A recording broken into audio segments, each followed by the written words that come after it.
On Twitch, let me know. Abigail, hello, hello. Short Bus, hello, hello. But tonight we're going to be on our survival character that we started on Sunday. Ash Canyon start. We are currently just got done with the summit, and we're heading back down to the, we're heading back down. We have no bedroll. We're going to need to make this all in one go. We're not low on food, but we're getting there. So, let's throw a couple, throw a piece of cedar on here. What's my food looking like? Yeah, let's drop a can of peaches. Another can of peaches. I forgot I have to smash these open. Oh well, I'll warm one up. That'll get us some warm up bonus here. We got some pretty decent clothing now, which is nice. Oh, my fire's getting blown out. We got pretty decent clothing at the moment. We got a couple work boots to tear down. We got some other stuff to tear down, but we're doing pretty good. All right, let's do some mountain climbing. Let's do some mountain goating, baby. Hey, Luger. Hello, hello. We've now got a flare gun and some rocks. Actually, I don't need all these rocks with the flare gun in hand.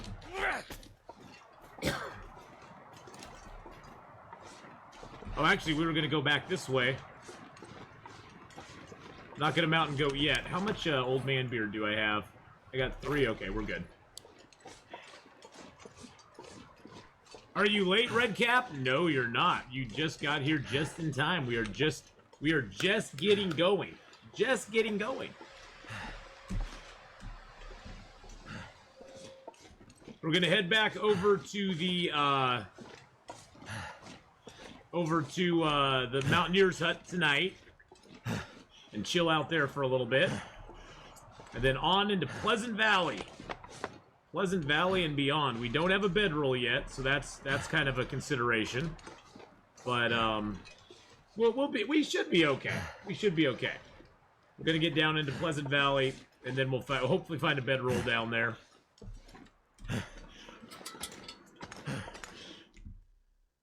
And then on to trying to make a forge run. We're only on day 9 though, so we're really early. I was really busy. I didn't get off work till almost 7 o'clock last night, Fire Monkey Rob. I worked for 13 hours yesterday. My coworker was not back yet. Her husband was still needing more care, so she was not back. I worked till almost 7 o'clock last night. I came home and I laid down, thinking, okay, I'll try to stream a few hours, and I fell asleep. I fell asleep.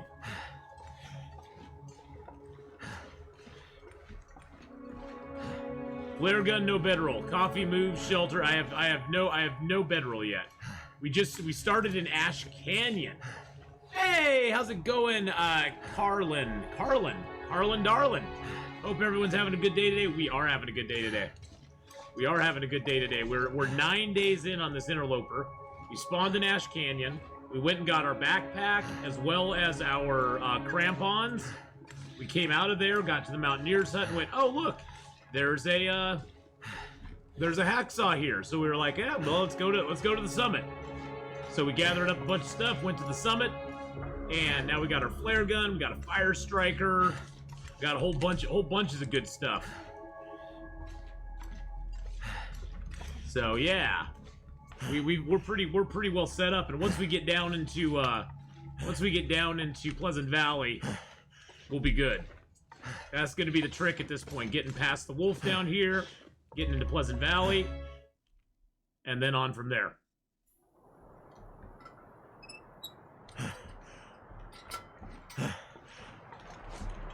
Pick up a couple sticks here real quick.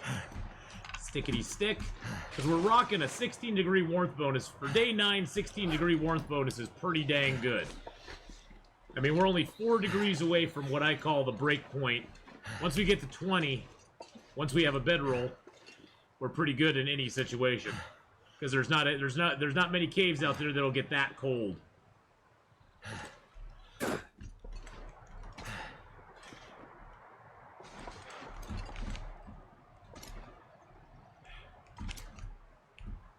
All right, mountain goating down, boys and girls. Mountain goating down.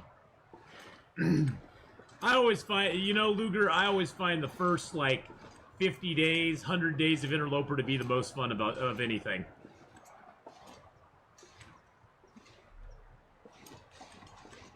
Everything after that, if you make it through those first 100 days, you're pretty good for the rest of the time.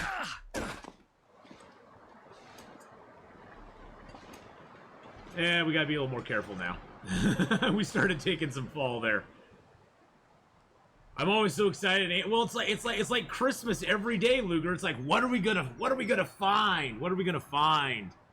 Where are we gonna find? Oh, by the way, you like the hat? Look at my hat. It's got a bear hug. It's got a bear hug right on the hat. Little Blind Mouse sent me that hat. It's awesome. It's an awesome hat.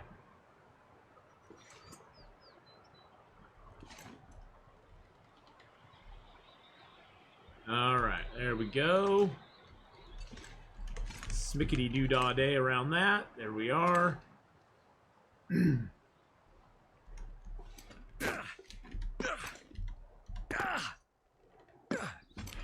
Woo! That was fun.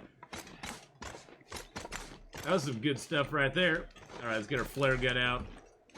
Flare gun out for Mr. Wolfie Boy. Hopefully we won't need it. Only if he comes up in this canyon. Because we're gonna go through the cave here. Because otherwise we have to go through the canyon and all the way around by the bear. This way we can just go right through this cave and we can just drop right down.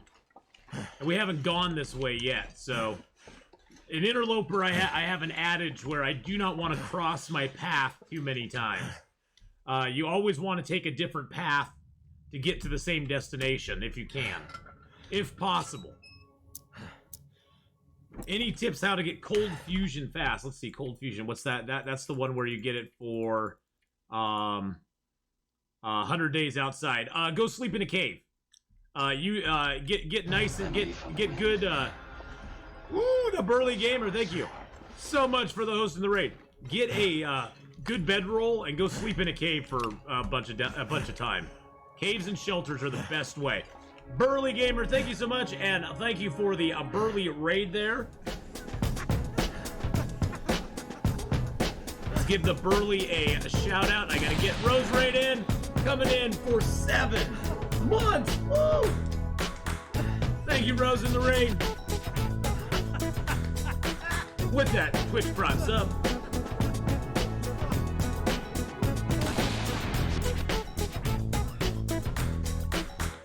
Thank you so very much. So, just so everybody knows, so we are, I'm going to holster that for a second so we don't waste slam fuel. Just resubscribed. Thank you.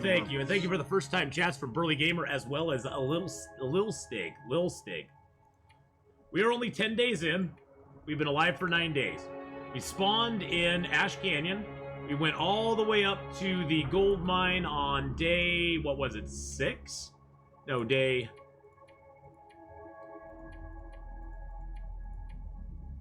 5 or 6? No, day 5. We got up to the gold mine. We got our backpack and our crampons. We then dropped here into Timberwolf Mountain on day 7. We found our hacksaw at the Mountaineer's Hut. So we went to the summit. No bedroll, mind you. We built some snow shelters along the way. And now we're headed back down to go into Pleasant Valley. That's my next goal, is to get into Pleasant Valley. Do I have any lantern oil on me? No, I do not. Okay. That's fine.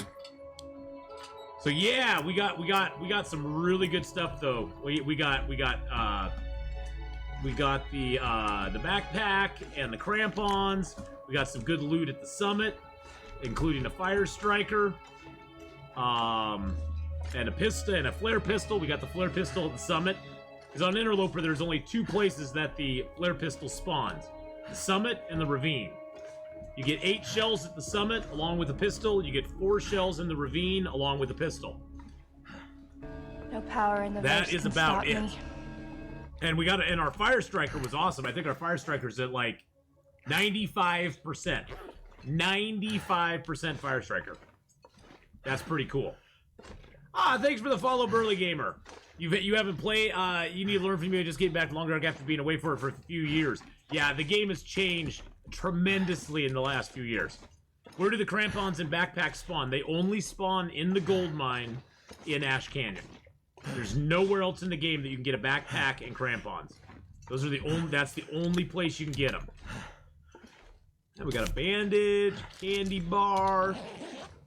Search this dude here. Oh, got some matches. Nice. Hey, Blackman PL, how you doing? Defa, how you doing too? How's it going? I was saying in the chat, last time I played, hadn't added the revolver yet. Yeah. See, now in Interloper, I don't have a chance to get a revolver, so we have to do a forge run. But we already have our heavy hammer and our hacksaw. Our hacksaw's in really bad shape, though. I'll need to repair that. We have our hacksaw and our hammer already. So, we can do a forge run as it is. Right now. We just got to get over to Forlorn Muskeg. I usually do my first forge run in Forlorn, just because it's an outdoor area, so you don't get any cabin fever risk built up there. And it also is my preferred spot, because there's lots of cattails in Forlorn Muskeg. So, cattails and Interloper are your main food source. I do not like Broken Railroad a whole lot. No, not a big fan. Not a big fan of the Broken Railroad. Broken Railroad is not my favorite place to go in the world. That is for sure. Can I risk the cattails over here? I think I can. Pick up a couple sticks here. Also, you want to pick all the mushrooms and the rose hips that you find, because that's a good way to up your cooking skill, and to get lightweight medicine too. Ooh, loving the mushrooms. Lovely, lovely. Actually, I can probably light a torch to scare away wolves out here if I want to. If there are any wolves. Don't see any right now. Well, no, you get the skill ups when you cook them. The rose hips and the mushrooms, each time you cook a rose hip or mushroom tea, you get a skill up for doing it. And it's very crucial in this game to get... Oh, jeez Louise. Very crucial to get your skill ups going early. Mark Wars, thank you so much for the gifted sub. 2,100 subs in channel. Going out to Matten79. How you doing today, Mark Wars? When will you start playing the Long Dark? Oh, that must be somebody. That must be to somebody else. When will who start playing the Long Dark? Do I have Tinder? I got 7. I don't need all these cattail heads. Boop, there we go.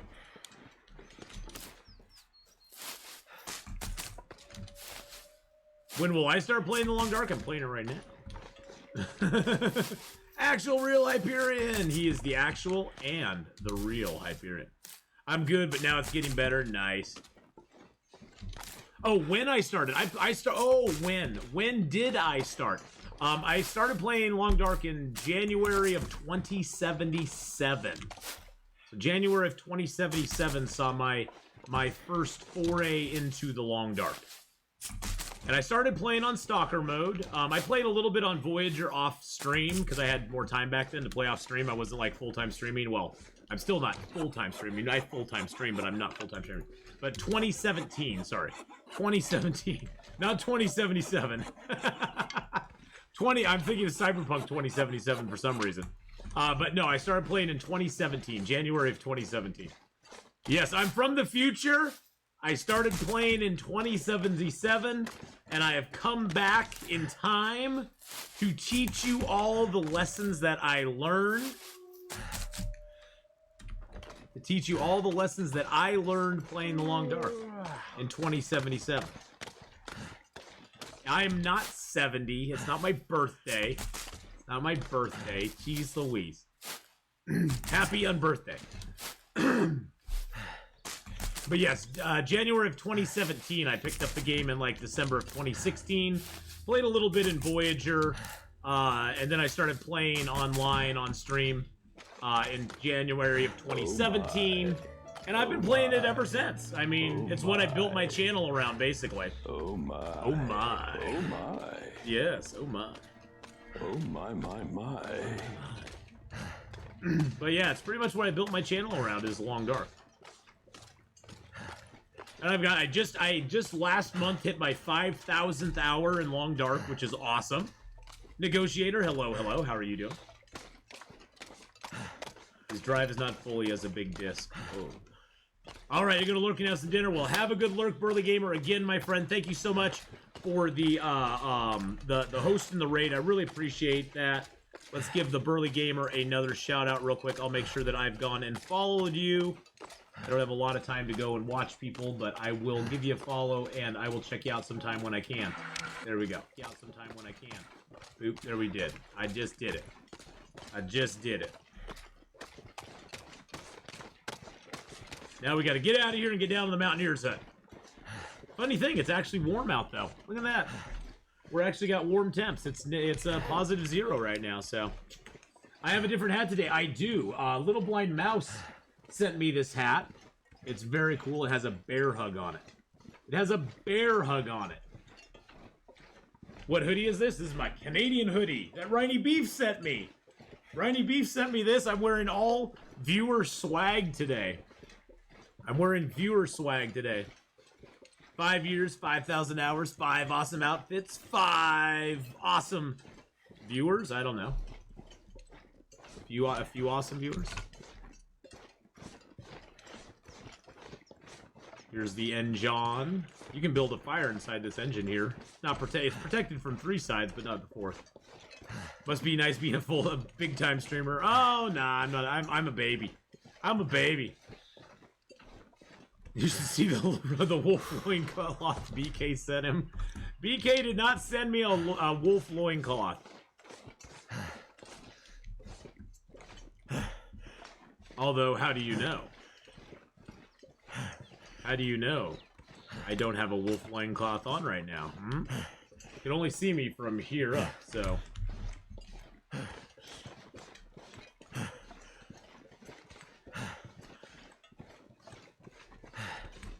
Oh, that was the OnlyFans special secret? Oh, gosh darn it. Forgot about that. That's for my OnlyFans. Which I do not have.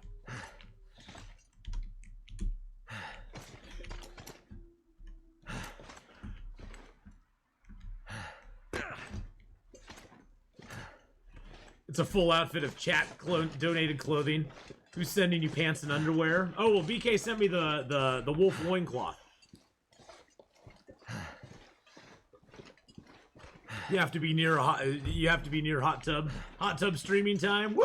Let's get a hot tub stream in. How do you know I'm not in a hot tub right now and I don't have, this all set up out there. I did get socks. I got socks. You offered me socks, but I said I only needed one. All I could think about. Whoa. Wow. Wow. I got that. I'm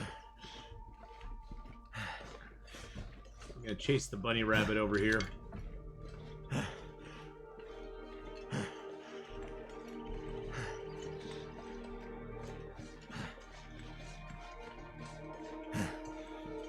Surprised we haven't seen a wolf yet.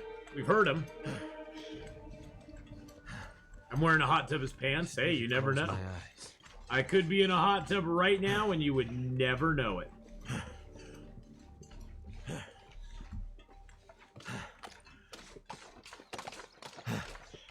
And that would be legendary. Legend, wait for it, because the next part has dairy. Oh, good old Barney Stinson. Barney Stinson.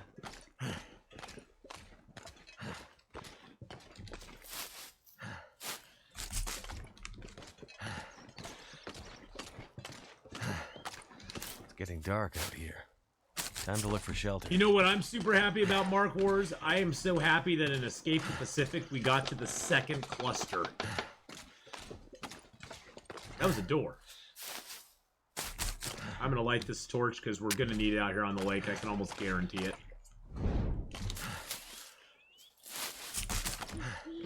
Ooh, there's a piece of coal. Ooh, a piece of coal. I will kill you. No! No, you can't do that. By the way, boys and girls, the spooky packs you can play anytime you want during, well, you can play them anytime you want at all. But there is the link to our stream loots. We had a fun stream loots Monday, followed by Escape the Pacific, where we reached our second cluster, which is like, that was like majorly freaking awesome. Come here, Mr. Wolfie boy. Come here, come here. Bye-bye, Mr. Wolf. All right, let's go. Have I ever played Metro Exodus? I have not. I think actually, do I own this? I think that's on my wish list on Steam. I have so many games that I've never played. No, it's on my wish list, but I've not sprung on that one yet. I wait till stuff goes on sale. I did pick up Dishonored and Dishonored 2 because those went on sale. My nephew's always raved about those, so I was like, yeah, I'll get them because they're on sale. Eat a cracker. Drink a soda.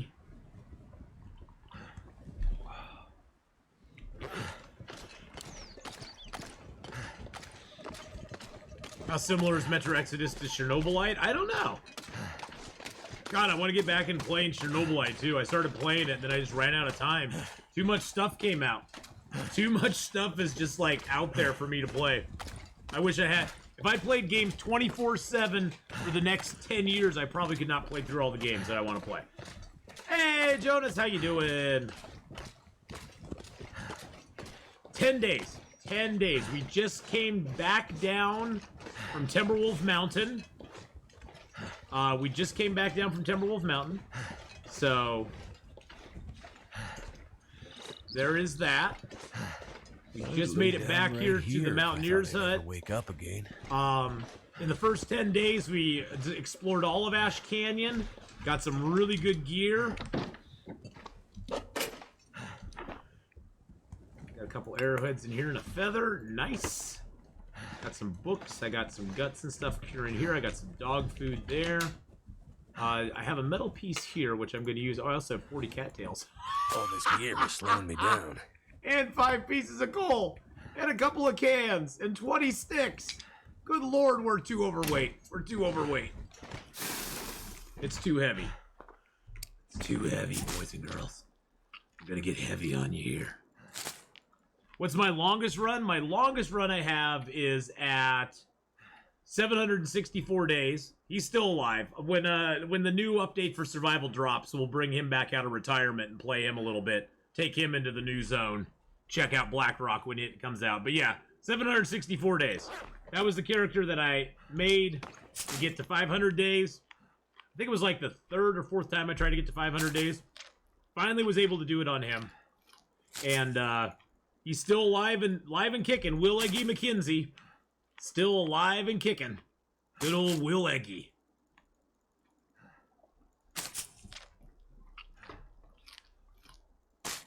But yeah, he's still out there. He's right now. I think he's parked in Ash Canyon at the moment. Oh yeah, I can drop the saplings. Good idea. Good idea. I got everything I need for a bow right there. I don't really need the wolf pelts either because I will never use them. So let's leave those here. All right, let's get a drink of water and get a little sleep. How often do I play Will? I don't play him very often. To be honest, after the first, like, 100 days, characters are kind of boring to play. After the first 100 days or so. So I don't play Will very often. Thank you. I appreciate it. How you doing? But, oh, you got day 470, Sammy? Nice. Nice, nice, nice. But when new updates come out, I bring him back out of retirement, poke around with him for a little bit, have some fun. We go do a few things. So that's always fun. Yes, this is my cap that I got sent by,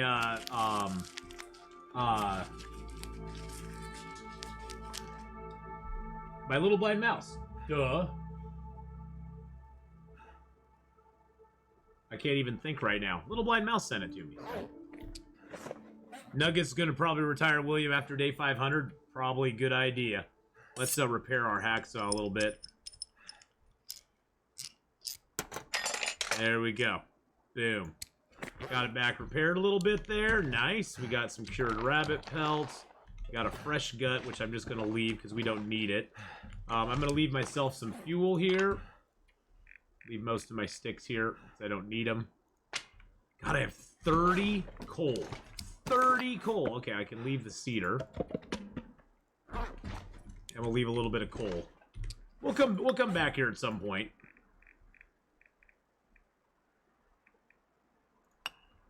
I'll take like 12 coal with me. We'll grab our birch and our maple. Too much stuff to carry. That's our bows and arrows right there. I do not need that. Is there any books here I want to take with me? Not really, no. All of them are kind of garbage. I don't read any of those. Those are all non-readers. Oh, I can drop some books here, too. We'll just start a library here. The only books I really read in the game are the archery book, the fishing book, and the mending book. Those are the only ones I spend my time reading. In an early game, you don't want to read too much because you'll waste calories and water doing it, so it's kind of a bad thing. Good God, I need to get a new chair. It's gonna sound sort of dumb, but I miss there being no hands when you would hold stuff. Oh, why is that? Made you imagine yourself holding it. Oh, I gotcha. Hi, chat. Is this still the chapter? No, this is not chapter 4 anymore. This is our Interloper character that we started on Sunday. I don't need that either because we got old man beard. Just gonna leave that here. I'm gonna hang on to those because I might need those down the road. Got 2 stems. Got one from Ash Canyon, one from Timberwolf Mountain. Got a bunch of teas. Let's rip these boots apart, lower our weight a little bit. Nice to have the leather early game. Let's rip those apart as well. I picked this game back up in 2014 when everything was buggy and wolves would insta-kill you, so I'm stuck in the past. Yes, they do not do that anymore. Wolves are not an insta-kill any longer, which is nice. We do need to repair some things, but I think I only have the 1 sewing kit, so we're not going to do that right now. Hey, Brandick, how you doing? Gonna fall asleep to the stream, so no bear apocalypses? Okay, no bear apocalypses then, I guess. We got some hides, rabbit hides. We got a deer hide. We got a few pieces of metal. Let's repair up our hacksaw one more time. Or try to, anyway, before we head out here. We have to be a little conscious of our weight. We got plenty of food. That's a good thing. Oh, jeez. Well, there's a bear apocalypse for you, my friend. Sorry, I didn't do it. I had my 3 favorite combat. Hey, that you're talking about that. Ath, I think wolves can still insta kill you on some difficulties. Oh yeah. I mean, look at day 473.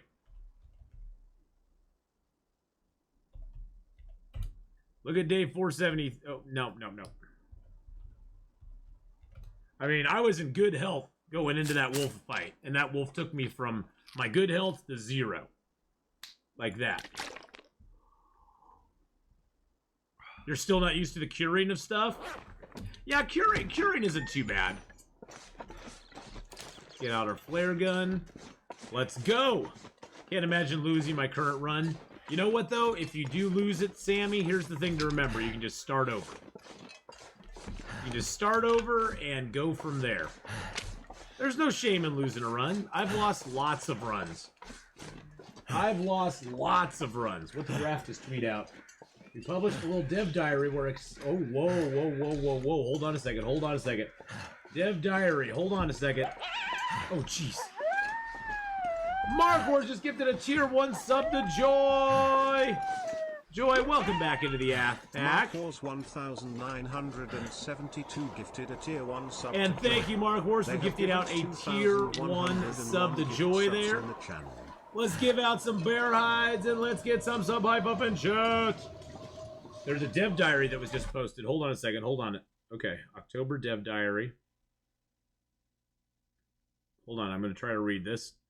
October's been a long month for Hinterland. Long Dark, in case you missed it, we launched episode 4. Current issues with episode 4, like most big releases, we want to find issues post-launch. Want to adjust some of those, blah, blah, blah. In addition to those, there are other miscellaneous things. Good God. It's a long thing. Hot fix work. Good Lord. End of year survival update and Halloween event. Here's what we've been waiting for. End of year survival and update and Halloween event. As I mentioned in the lead up to episodes 4, the team's working on bringing Black Rock region to survival mode for the end of the year. They're also incorporating the Noise Maker into survival mode. And we're including one new gear item that is not in episode 4. We'll show more about those things in the lead up to launching the update. Don't have an ETA on survival update apart from before the end of the year. Between the episode 4 launch, the subsequent hotfixing work, and preparing a survival mode update for the end of the year, I had to make a tough call to sacrifice Halloween event this year. Oh no! I know many of you were looking forward to getting a refresh of Escape and Darkwalker, and we were excited to release 2021 version, but the team doesn't have the bandwidth to produce hotfix, release an updated Darkwalker, and produce a survival mode update for the end of the year. So we triaged out of the event. Oh, that sucks. That makes me sad. There's going to be one new piece of gear in survival mode that is not in episode 4. And they are going to incorporate the cans. The exploding cans. Raph just tweeted out that they put it, the Dev Diary. The Dev Diary just got released, Lil Stig. The Dev Diary just got released. I just got the tweet about it. That's why I was alerted to it. That's why I keep my phone on, is I check out those updates when they come out. But yes, so they will not be doing, there will be no Halloween event this year. And they will be adding a new piece of gear in Blackrock that was not in episode 4. But the cans, the exploding cans, will be in survival. Jetpack gear, no jetpack. No jetpack gear for us, unfortunately. A pogo stick. You can jump over the wolves. You can jump over the wolves. The bear comes to get you. The bear comes to get you, and you just boing, boing, boing. Just jump right over the bear. Get out of the way. That would be awesome. Or the moose.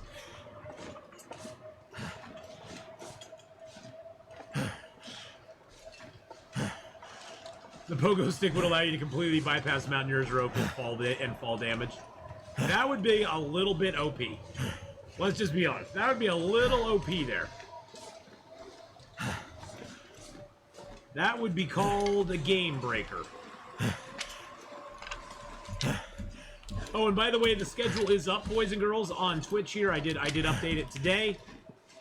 Briefly going over what we're doing. So tonight we're playing Long Dark for the next about 2 hours and 15 minutes. Then we'll be playing a little bit of Red Dead Redemption Thursday tonight as well. We will tomorrow be returning to this character and playing him some more, and then playing some Medieval Dynasty tomorrow evening. Saturday will consist of this Long Dark character here if he's still alive. But Long Dark in the morning no matter what. 9 a.m. Pacific Standard Time will start on Saturday. We'll play 4 hours of Long Dark. And then Gameslift 84 and possibly Cassandra Goes Roar will join us to play some Icarus in their beta weekend. I think it's beta weekend 5, I'm pretty sure. And then on Sunday, we got Long Dark Stream Loots Edition coming back on Sunday morning. And we also will have Escape the Pacific. We got to explore the new cluster in Escape the Pacific. And we'll finish up with a little bit of Icarus that evening. I don't know if I'll have anybody joining me or not, but I will be playing some as well. Icarus. Icarus is a new game that is being...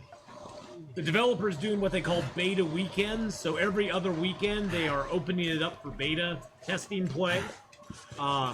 If you pre-buy it, you can play on the beta weekends right now. It can, I think, support up to 8 people simultaneously. And each weekend they add a few new things into the game. They'll add different zones, different biomes into the game. They will add some missions into the game.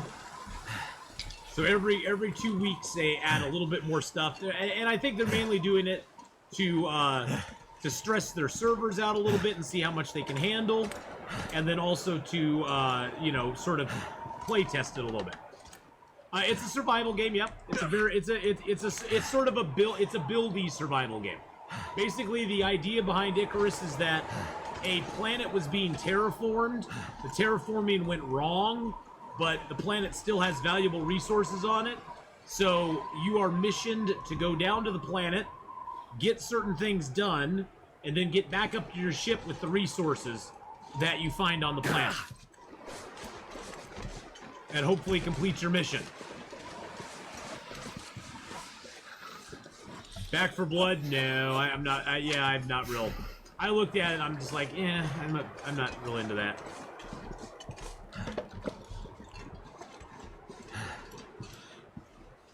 Yeah, the dev diary was a read and a half, wasn't it, Mark Wars? That's why I kind of skimmed over a lot of it. Carry much more. That's why I skimmed over a bunch of it. Would fit contraband you would find at a prison. What contraband would you find in a prison? It's a little like Subnautica in a way. Yeah, it's a little like Subnautica, but it's not like you're stranded on the planet. You basically go down to the planet in a little pod, in an escape pod, and then you do your mission and go back up. I played it 10 minutes, then deleted it. Which one, Icarus or Back for Blood? I need a pry bar. Not surprised about the new event not happening, but why not just release the previous one? Yeah, I know. Back for Blood. You know, not every game is for everybody, Brandick. I mean, I looked at it. It looks like a pretty okay game. I watched a couple streamers play it, and I was like, it's not really my thing. Not really what I'm looking for. He said it will make it up to us. Will he give you? Will he hold us in the middle of the night, Mark Wars, and rock us to sleep?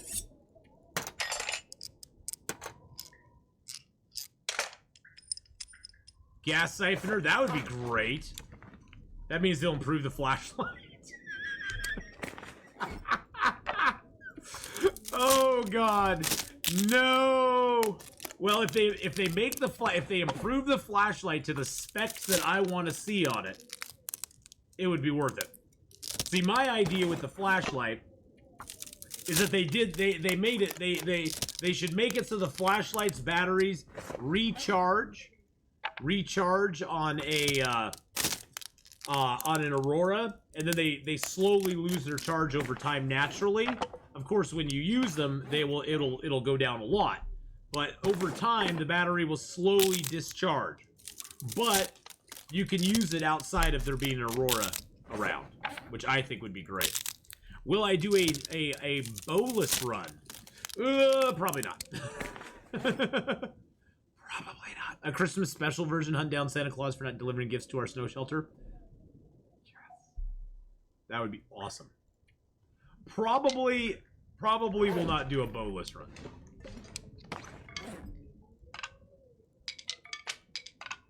I like the bow way too much. See, I thought they should have a special Christmas moose whose nose lights up, and you get prezzies. See, my idea for a Christmas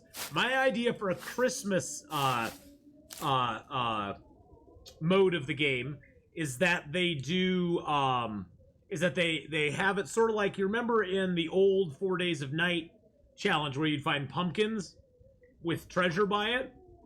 Well, instead of pumpkins, you'll find during an Aurora you can find a fully lit Christmas tree. You can only find them during Auroras though. Auroras will be more often, but you can only find them during Auroras, and the Christmas tree will have presents underneath it. And all the moose and deer will have little red noses that light up at night during an Aurora. That would be awesome. They can have the bear dress up as Santa. Yeah, well, maybe not even have the bear dress up as Santa. He just has like the remnants of like red and white cloth on his body from mauling Santa. rare elusive reindeer. Oh yeah, like the ghost deer in chapter 3, where you can see the reindeer or whatever. That would be awesome. How about a dead Santa corpse? No, maybe a dead Santa corpse in the bear's cave. Have Christmas presents sticky. Oh, he could have like a little bag like tied to his neck that goes on his back, and you have to kill the bear to get prezzies. It's the Santa bear. He'll have a little hat, a little bag tied to his back, but you can't access the bag until you kill him, and then you can loot the presents off of him.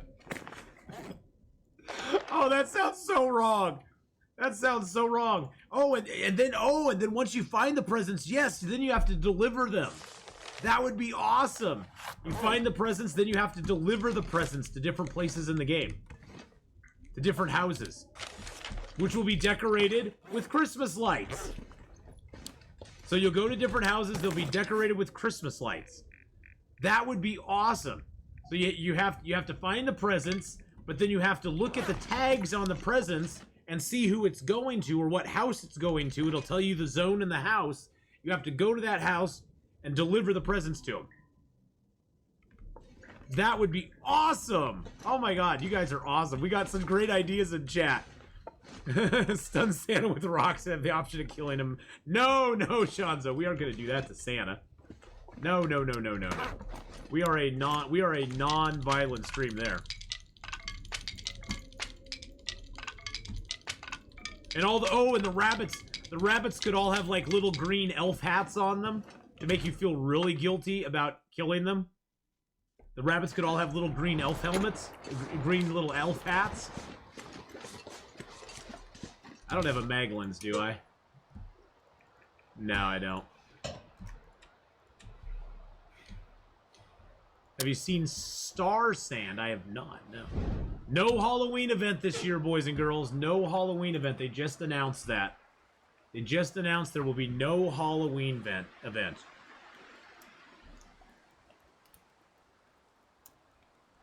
You know what we could what could definitely do this? Mods. What if it was Aurora radios would play Christmas songs? Ooh, I like that. Make it like an all Aurora Christmas, like all the time. Like the entire event takes place during an Aurora. Like every night there's a portion of the night where the Aurora's going on. That would be so cool. Every night the Aurora's happening. So you can go out and find the presents. You can see all the houses. All the houses will be lit up with Christmas lights.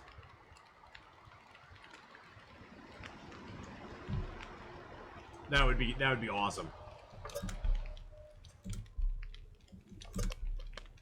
That would be just so much fun. I would play that. I would want them to release that for like a week and a half or 2 weeks before Christmas so we could play it. But that would be awesome. Well, somebody on my YouTube channel asked me if I had to pick a house to live in on Christmas Eve and Christmas Day, what house would it be? For me, I would probably pick the Trapper's Cabin.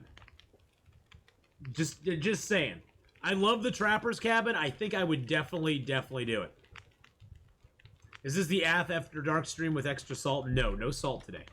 No salt today. But I would probably pick Trapper's Cabin. That's where I'd want to spend Christmas Eve and Christmas Day on in-game.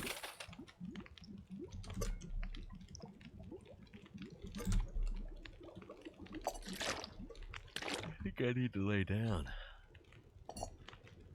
No, you're fine, buddy. Don't worry about it. Why not the Lighthouse? I just love Trapper's Cabin. Trapper's Cabin is like the OG cabin in the game.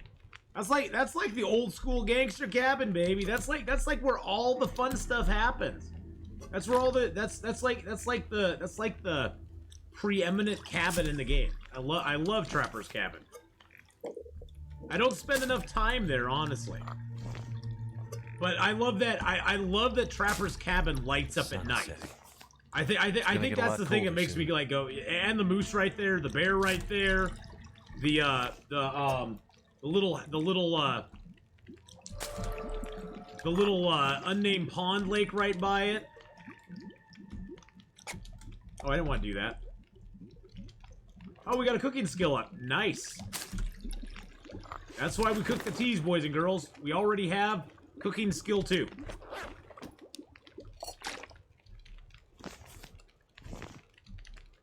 We already have cooking 2, boys and girls. That's why we do all the teas.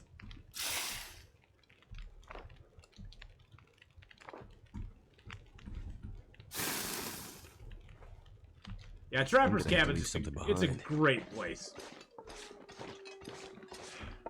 The smell of dead rabbits puts you off.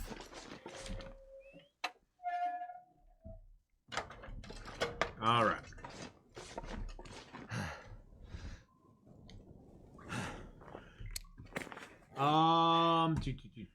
Let's break down some of these torches we pulled. I only need a few torches right now. The light in the windows is a great touch. I really like that about it. It adds an air of mystery. It adds an air of mystery to the Trapper's Cabin. It's like, why are there lights here? What is the end game goal here? I don't want to eat the canned food yet.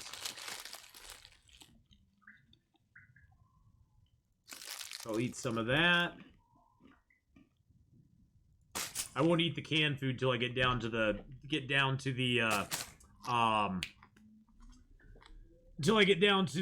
farmer's house, the farmhouse. Because there's always a can opener at the farmhouse. Always. 100% guaranteed. It moves around. There's like 1, 2, 3, 4 spots it can be in, but it's always there. Boop. Let's get some sleep.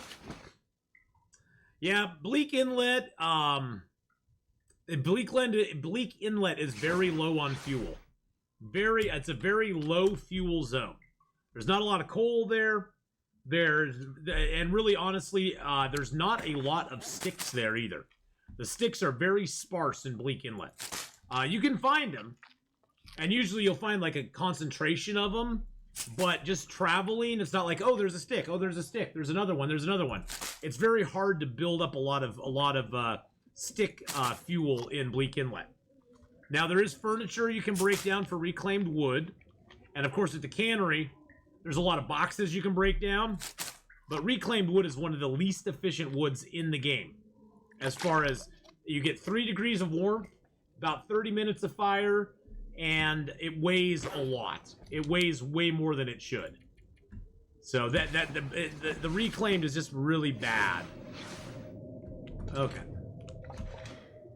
I'm actually going to leave those to cure here, because we're going to go over to the Mystic Rivet picnic area and see if we have a bedroll there. Ooh. Does a random coal at the cannery workers' residence ever respawn? To be honest, I don't know. To be honest, I really couldn't tell you. Probably should have my flare gun out just in case. Oh, so you have looted it multiple times. Well, there you go. See, Sammy knows. So now we know.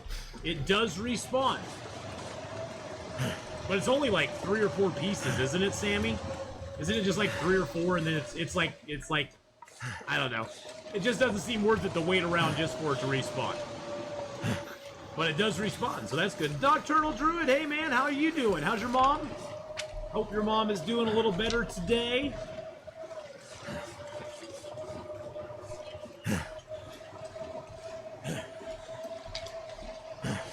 Yeah, we can take a little bit of wind damage here. A little bit of cold never hurt anybody, right? So cold. Oh, I know you're cold, buddy. Just gonna lay down for a bit. Mark Wars gifted out a tier 1 sub to Nuggets, Sammy!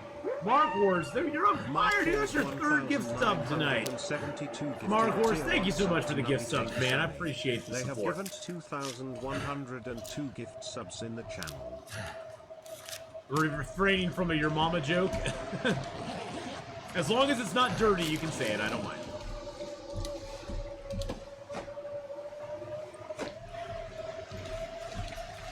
It's because he loves you. Mark Wars loves you, Sammy.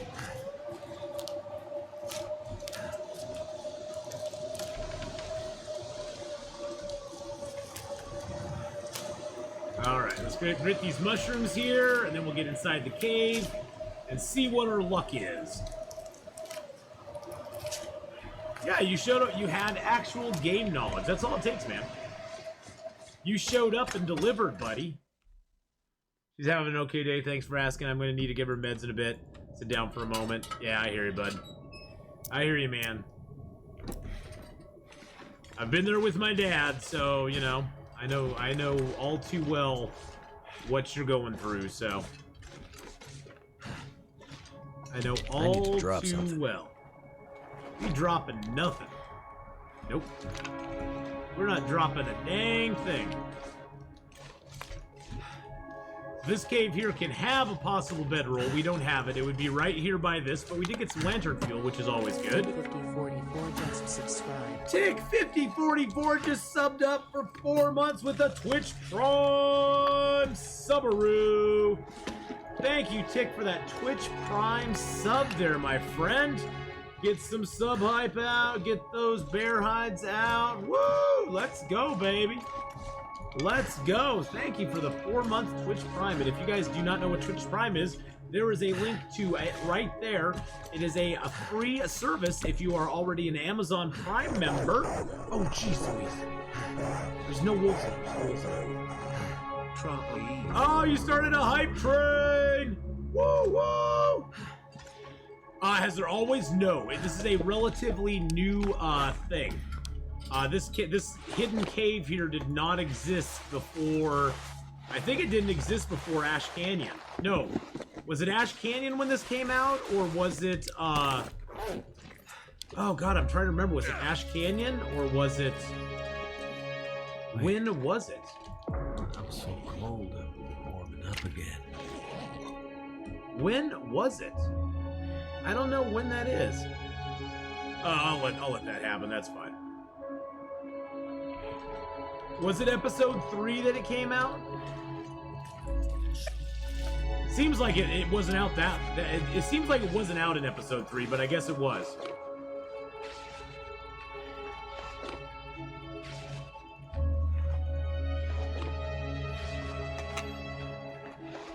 All right, there we go. When they overhauled Pleasant Valley, that's right. That's right. You are correct. God, it just doesn't. God, that's so long ago. Crampons lose a little bit of condition if you get in an attack. Crampons, I have my crampons at 100% right now. They don't actually lose condition for just having them on. They lose them when you get attacked. Sure footing benefit. You have better traction in icy terrain. They make rope climbing easier, which is the big thing. Sprains less frequent, which is a big thing. And weak ice less forgiving, which I've not done a whole lot of that, so. No power in the You get the same benefit from me. Twitch Prime? Yes, actually you do, Sean. Yep. Streamers get the exact same from Twitch, Amazon Prime subs as they do from a regular sub, yeah. Yep. Now, it doesn't automatically renew each month, which they kind of do on purpose, but thank you, the Pep Q. Thank you for the follow there, my friend. But yes, streamers get the exact same benefit from a regular sub as well as a Twitch Prime sub, so. I've never seen any evidence that they do. Thank you, Contraband Retro Games, for the follow as well. I've not seen any evidence that they do lose condition from just wearing them, but I may be wrong. So. Oh, jeez. Mark Wars keeping the hype train alive! Pushing us up to 80% of hype train level 1. Gifting out a sub to Legacy of the Sith. Sub to Legacy of the Sith. Legacy. Welcome back into the Atheenon, my friend. Subs in the channel. You cannot repair them, no. They have no repairability at all. So that is the one downside to the crampons. Now, once you get a moosehide satchel, I tend to always wear them on the inside. That way they do not take damage, and the moosehide satchel will. Now, crampons do give you a 10% protection bonus So that's really nice too. But I usually don't wear them unless I just pretty much just wear them. I don't worry about it. Gonna need some help. The lack of new hype emotes has left my desire lacking. The lack of new hype emotes has left my desire lacking. What does that mean? I don't know what that means. I wonder if they get hurt from falls when it says torn clothing. I have not tested that out. Maybe somebody knows Legacy. I'm not sure. Yeah, Sean. So yeah, definitely. Yeah, definitely. If you have Twitch Prime, you might as well use it on me instead of having. Oh, jeez.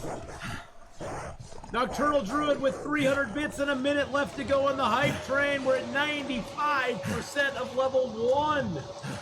We're almost at level 1, boys and girls. Can we get it to level 1? We only need 5% more. That's 1 sub or a few more 100 bits, and we will be there. But thank you, everybody, for participating in it, regardless. Falls are about the only way to significantly damage them without an animal being involved. Well, there you go. And thank you, Nocturnal, for the 300 bits, my friend. I do appreciate that very, very much.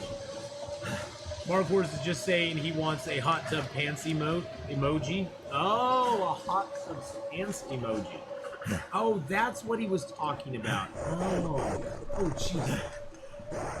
Brandick with the 100 bits pushes us up over the top. We're at hype train level 2 now, boys and girls. And Tweaky is continuing, is gifting out a tier 1 sub. The Sham Keshia. Welcome into the ass pack, my friend. Let's give out some points right there and get some gift sub hype up in chat. Tweaky hype. Tweaky hype. Oh, keep that sub train coming. I use mine for protection bonus, survived a few bear attacks, but they got worn down to 27%. That's concerning. Yeah, because there's no way to repair them yet. I would love it if they allowed us to repair them in the, now see, they did go down to 99%. So they do lose condition over time. Look at that. We had them at 100 and now they're at 99. I wonder if wearing them on the inside... maybe it was the blizzard that wore them down. So they do lose condition by just wearing them. See, you learn something new every day. Learn something new every day, my friends. When we come back here, we'll have so much fuel. They did make a hint at making them repairable earlier this year. Oh, I hope they do. I hope they do. That would be just great. Especially if they did it so you could repair them at the milling machine. That would give us a purpose to go to Bleak Inlet on Interloper. It'd be like, well, my crampons are getting low. I need to go to the milling machine and get them repaired. That would give us such a huge, reason to go there. Actually, I'm just gonna drop all the sticks here. I have cedar. So cedar and sticks, they, This pack is getting kind of heavy. I'm gonna show you something here. This will save you a lot of hassle later on.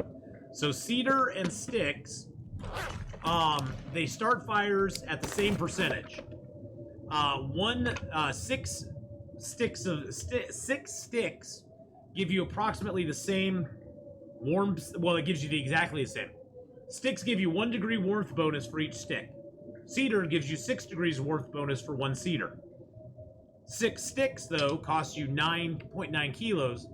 This only costs you half a kilo. Sticks will only give you 8 to 10 minutes on a fire. A cedar gives you an hour on a fire. So if you have cedar to carry, just dump the sticks, carry the cedar. You have the same chance of making fires with it that you do with sticks, but it gives you more time, and it gives you more time and the same amount of warmth that sticks do. Now, coal, of course, is the OG of the game. Coal is just so OP. It's not even funny. We're just gonna drop some here. This will give us good stuff if we ever come back here. We got to carry these birch and maple too. I'm almost thinking though of going a little heavy, grabbing a little extra coal, and sleeping in the cave over there. I might have to drop some gear. I think that's what we're gonna do. I think is what we're gonna do. We aren't that tired. We got plenty of water.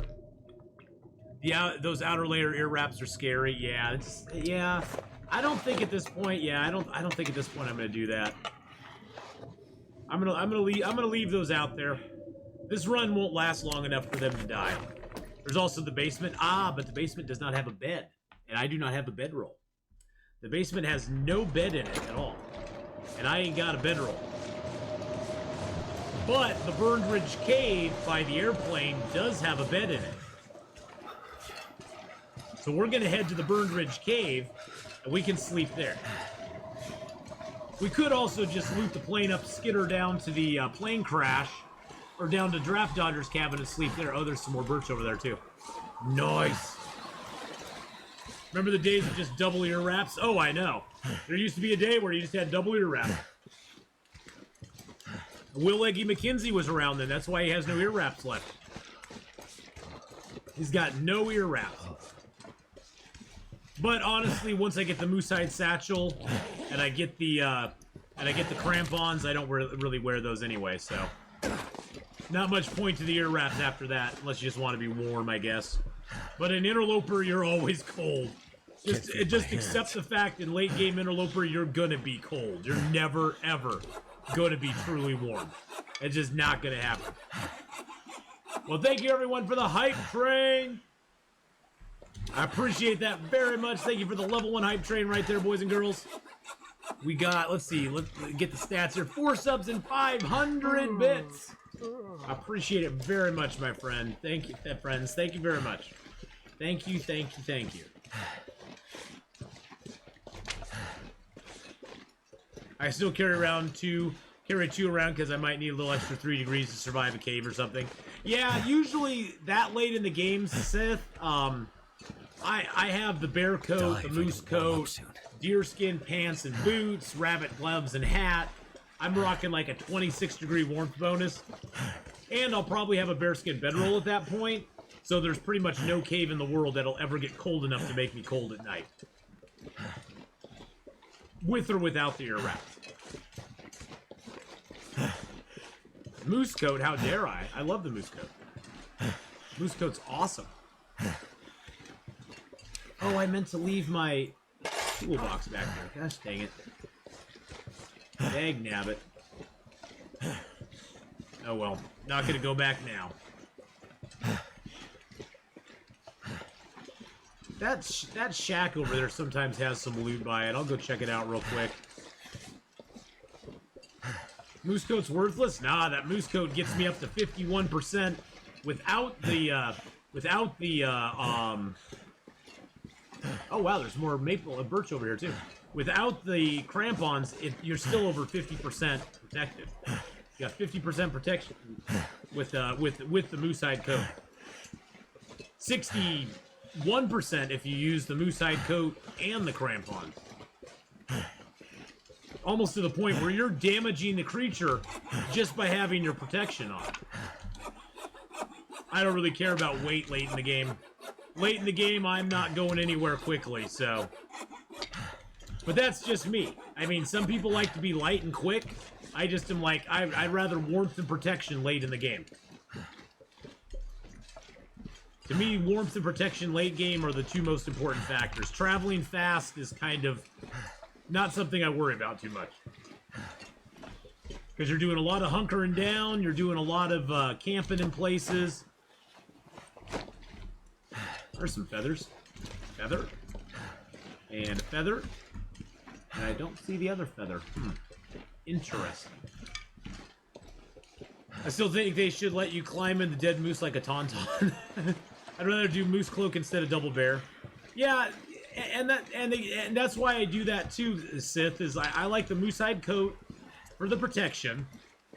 Plus, it allows me to free up bear hides to make the bear skin bedroll, to repair my current bearskin coat, which honestly, as an inner layer, your bearskin coat takes very, very little damage.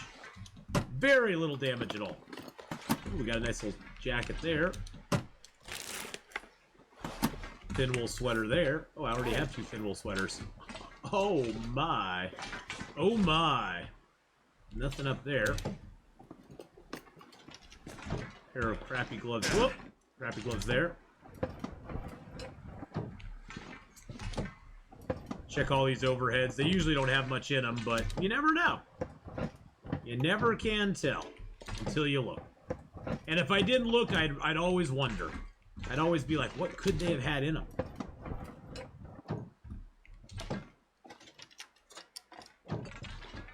Here we have the majestic Atheenon, scouring the frozen wastes of Canada in search of a mate. Is it possible to have 100%? No.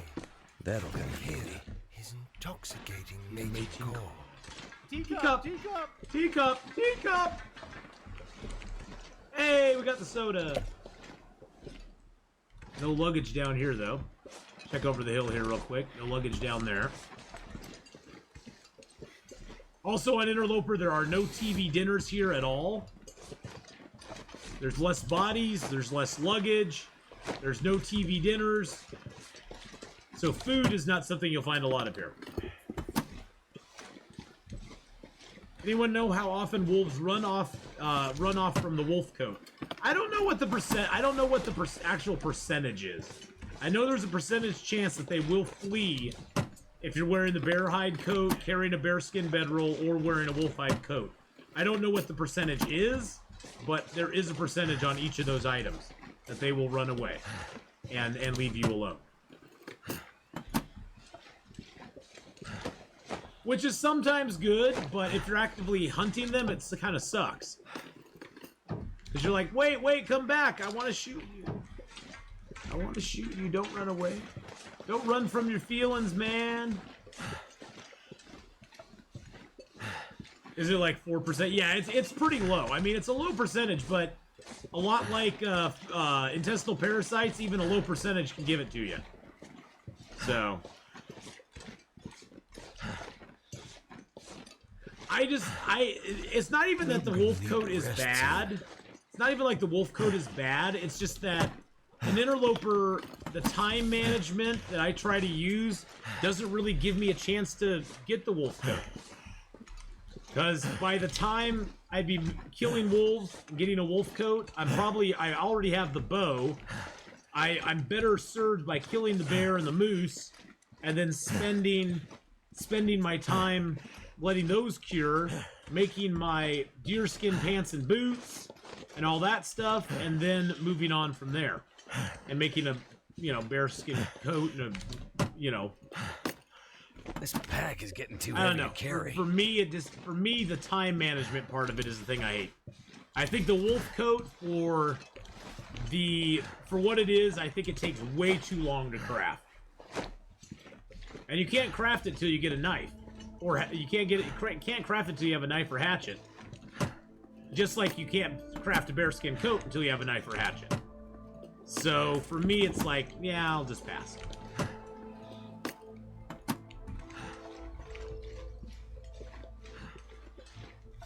Yeah, it's like -12 out here. What's our hypothermia at? It's not too bad.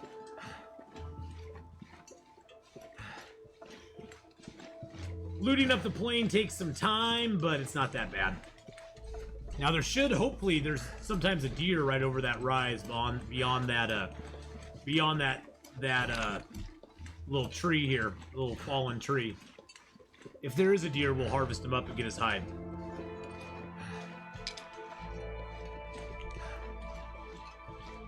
Well, usually, Jonas, I will rock the Mackinac jacket until I get the moose hide coat. Or a ski jacket. It's not too bad. Stop me. Phil Stig, thank you for the follow there. Appreciate that very much, my friend. So yeah, usually I'll rock the moose hide, that jacket before.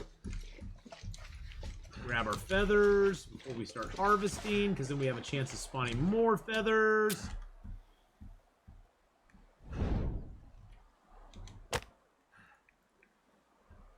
Use a book to start a fire.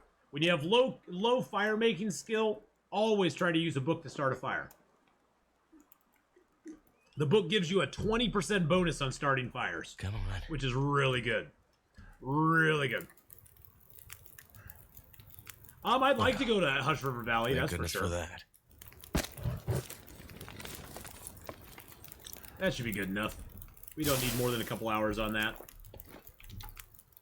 Wow, he's got a half kilo on him. Been so hungry in my life. That's it. That is not a lot of deer meat. 31 minutes. Take a gut. You usually spawn an HRV or Timberwolf. Yeah, I personally love a good Hush River Valley start myself. Hush River Valley is like one of the primo places to spawn in this game. There's just so much good loot there.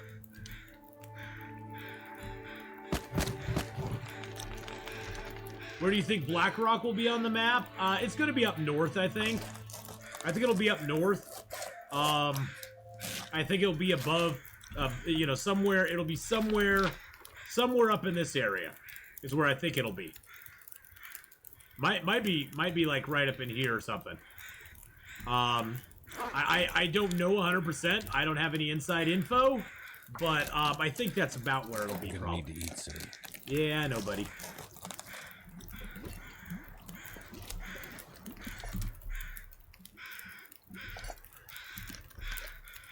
I know, my friend. Eating is important.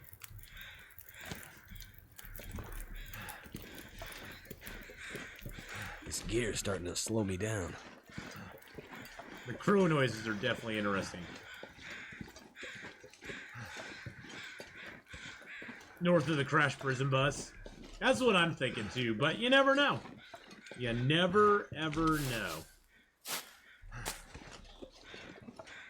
And who knows? Who knows? They may put a connector zone, another connector zone in the game between, you know, Blackrock and somewhere else. I don't know. Like I said, your guess is as good as mine. I've been wrong on every expansion that is released so far. I've been 100% wrong on where it is. Ooh, there's a Polaroid here. Look at that. We got the Polaroid, boys and girls. So we can do that thing. Okay, it's +4 here. So it's +4. Trying to find the line. Okay, 15. 4. Okay, I can build my fire right here. It's technically outside still. Alright, let's make this fire real quick. I honestly hope the Timberwolves aren't in the area on survival. I don't know. I mean, I personally liked how they mixed the Timberwolves and the regular wolves in the story mode. That's what I was sort of hoping they would do in survival mode in Bleak Inlet, that they never did. So I was personally kind of happy they did that myself.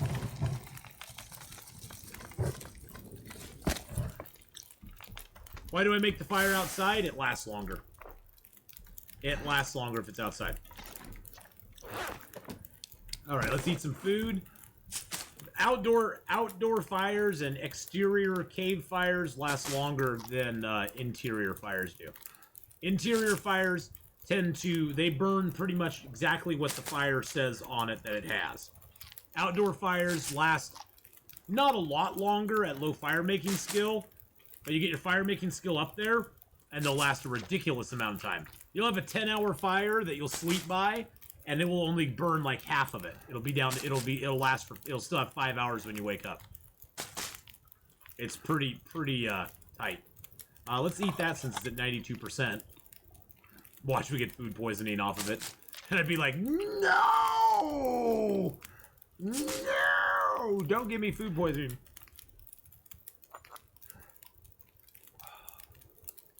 We'll drink an herbal tea before we go to bed.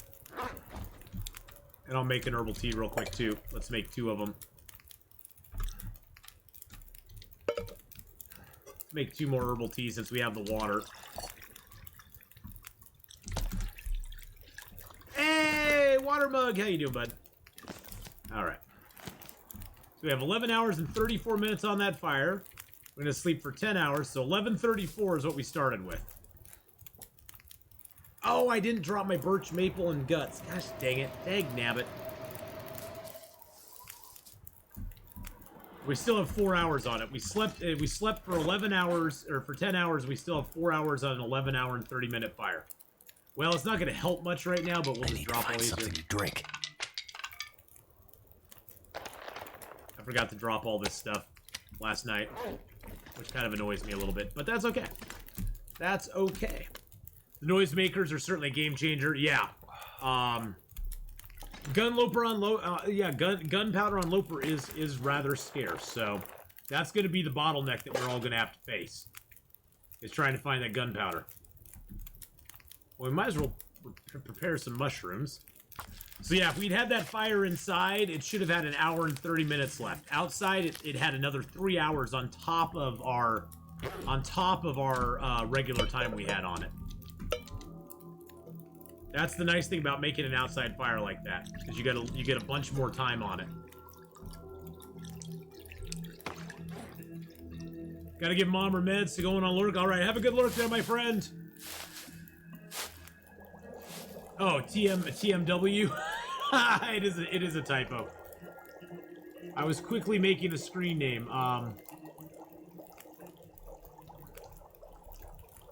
Oops.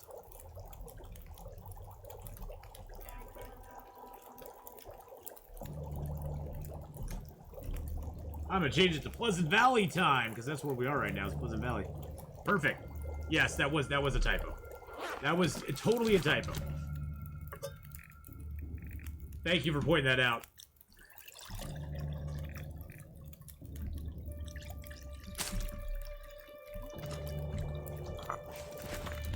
Let's cook up our teas here. Get some good cooking skill ups going on.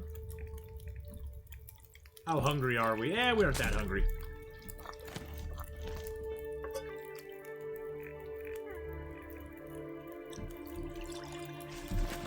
I'll make a little more water here too while we're at it. Hey, Faith, what's up, Buttercup? Nothing. We're dinging around in Pleasant Valley now. We made it down from Timberwolf Mountain, from the summit, and now we're just dinging around in Pleasant Valley for a little while.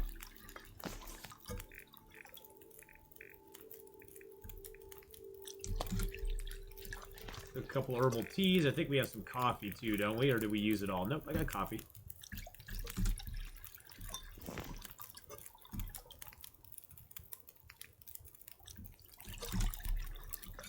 Figure sorted by condition, then my coffee pops up at the top of the list. Okay, I have no more water. Now we might as well make a little bit more water in there. Alright, so fire's still got a couple hours on it. Let's break down a little bit of this clothing we found, boys and girls.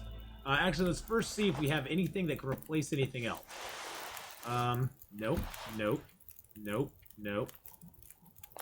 Nope. I'm not gonna replace those with that. So we'll harvest that.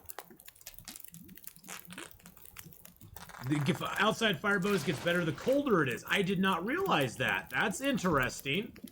So the colder it is, the better bonus you get. That's good info. I did not realize it did that. No power in the verse can stop me. See, even I can learn stuff.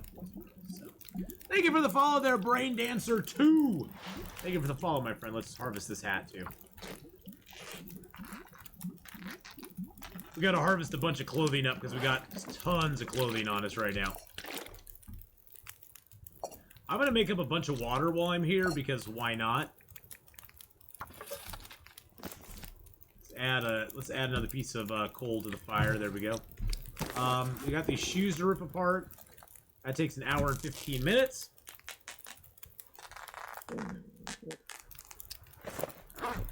I'm gonna drink some teas down. Oh, we got that. I don't need that. I'm gonna leave that here. Drink some of our teas. We'll drink them down to little bitty bites.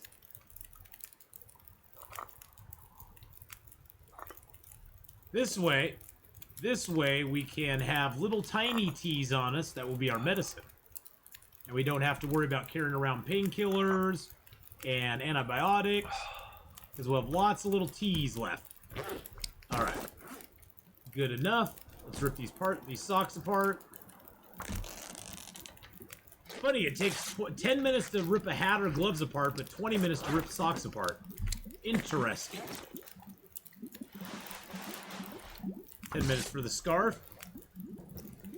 I know. I came home last night. I got home from work at 7 o'clock last night and passed the heck out. I was that tired. I was that tired last night. I was just like, I can't stay up any longer than I'm already up. So I came home and passed out, Faith. We'll get some in next week, I promise. We'll get some in next week. I just couldn't handle it. I was just like, I was done yesterday. I worked a 13-hour shift yesterday. And my body was like, no. I am not going to take the guts with me, because I'm going to get lots of guts when I go into Winding River. We will take all the birch and maple, though. Oops, I just picked up my gut. So we'll leave these guts here for some other day. Some other thing. We should have plenty of water on us now. Yep, I'm going to leave like 4 liters of water here. We got lots of teas to drink if we need them. I got a few more pieces of clothing to break down, but we'll wait till we get inside to do that. Drink the soda. Soda, by the way, doesn't matter what condition it is. Even at 0%, soda will not give you food poisoning. So whenever you want it, you can drink it. Well, if you're missing your Red Dead, in about an hour and a half, we'll be switching over and playing Red Dead. Red Dead is on the schedule today, Joy. It's coming. In about an hour and a half, we'll be switching over and playing some Red Dead 2 tonight. I've been super psyched to play more Long Dark lately, though. I know. I've just been super psyched to play Long Dark lately. It's just been like, ever since I played story mode, I'm like, damn, I want to get back and play some more survival stuff. God of War is coming to ESG. What's that? Who is an ESG? Oh, I passed my place. Icarus this weekend. This weekend, boys and girls. Epic Game Store. Oh, Epic Game Store. Gotcha. Yeah, I stay away from Epic Game Store, but yeah.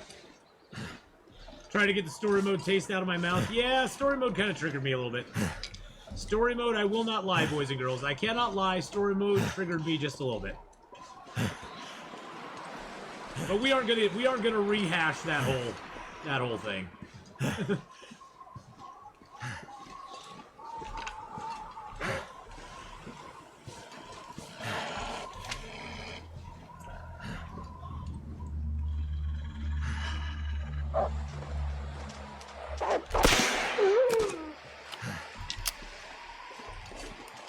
Stupid wolf.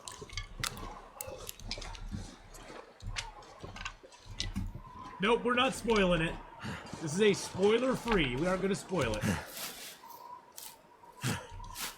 I was a little bit triggered by it, but not bad. It was more mechanics. Without any spoilers, it was just more mechanics. Some of the mechanics of the game than anything else that kind of triggered me. I'm not going to spoil it, though.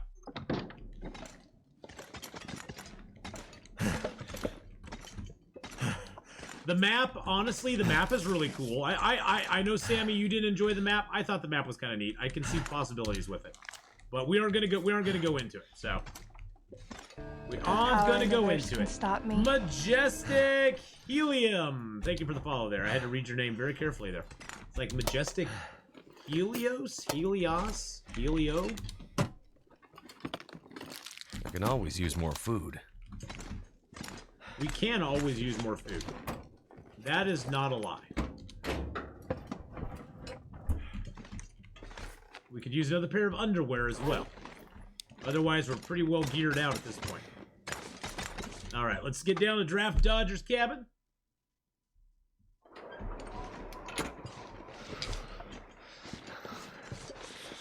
I hope not, Jonas. I hope not.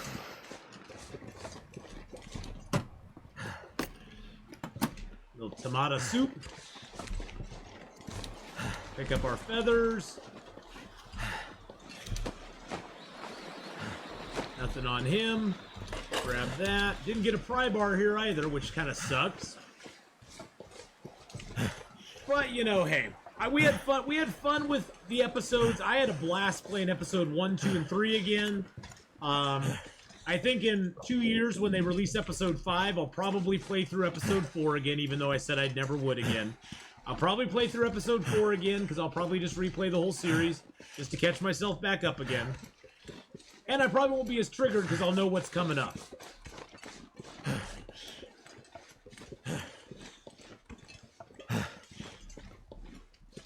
Hell, I don't think it was disappointing for 2 years of waiting. And honestly, Sammy, the 2 years waiting is not... The 2 years waiting is not their fault. It would have been out last year at this time, if not for COVID. If not for COVID, it would already have been out for a good year at this point. They're based in Canada, which has some of the strictest restrictions on certain things. They had people, you know, out of the office a whole bunch. And I mean, honestly, if they were, yeah, like you said, free expansion update. If they were charging us for it, and it was this much of a delay, I'd be like, I'm pretty pissed if they then charged me for it. But it's free. It's free. And episode 5 will be free as well. So. Oh yeah, for you, Mark Wars, I think that's a great idea. I mean, me, I need content for the channel. I need content for the channel. So, that's why I chose to play it. Content, baby, content. It's all about the content. Nah, I got plenty of food. I don't need the stone rabbits. I don't need rabbits for food.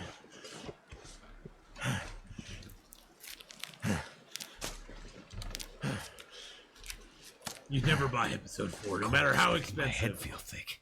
Well, yeah, if you had to pay for it separately, if the story mode stuff was separate in this game from the survival mode, like you had to buy survival mode, and you had to survive, and you had, or if you had to buy survival mode, and then you had to buy the episodes, I probably would have bought episode 1 and 2, but then I probably would have just been like, yeah, they're not for me. I'll just stick with my survival mode. Too cold to think. So I think it's really good of them to put them out as free updates. I think it holds to what their original Kickstarter was back in the day when they were, you know, promoting the game and putting it out there. So I'm very pleased that they are keeping that up because it really gives value, adds value to the game. And honestly, survival is what I mainly play. Of my 5,000 hours playing this game, I probably have less than 50 of those hours in story mode. So, you know, it just depends on what you'd enjoy playing, though. That's the thing. I've always said, as long as you're playing the Long Dark, it doesn't matter whether you're playing on story mode or survival mode or challenge mode or whatever it is. As long as you're playing the Long Dark, you're still playing the Long Dark, which is A's in my book, so. Oh, the price point value for this game is great. I mean, this game probably could be a $49.99 game, and I'd still say the value was good. And they left it at the same price point for years and years and years as they added new maps and new content. There used to be sodas behind that, but not anymore. Yeah, I paid like $20 for the game, and I've well got my $20 worth out of this game. Well over. I've got well over $20 worth out of this game. Yeah, exactly. We have a fantastic survival game. Personally, in my opinion, the best survival game, solo survival game on the market. The best, without a doubt. I've not seen a solo survival game that I like as much as this, period. Subnautica is probably my second favorite.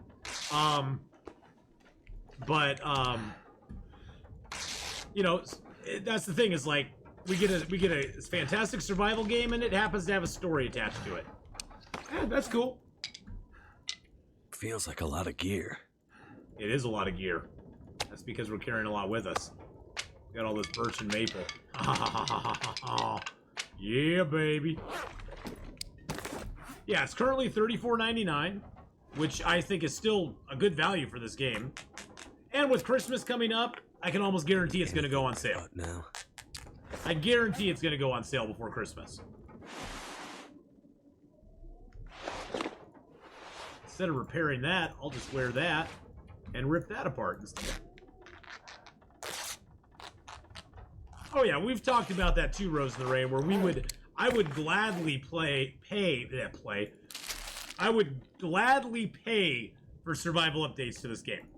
Like new maps, new areas to explore, that sort of stuff. I would gladly pay for that without a hesitation. Oh yeah, it was free on Epic Games. It's been included in the Xbox bundle before.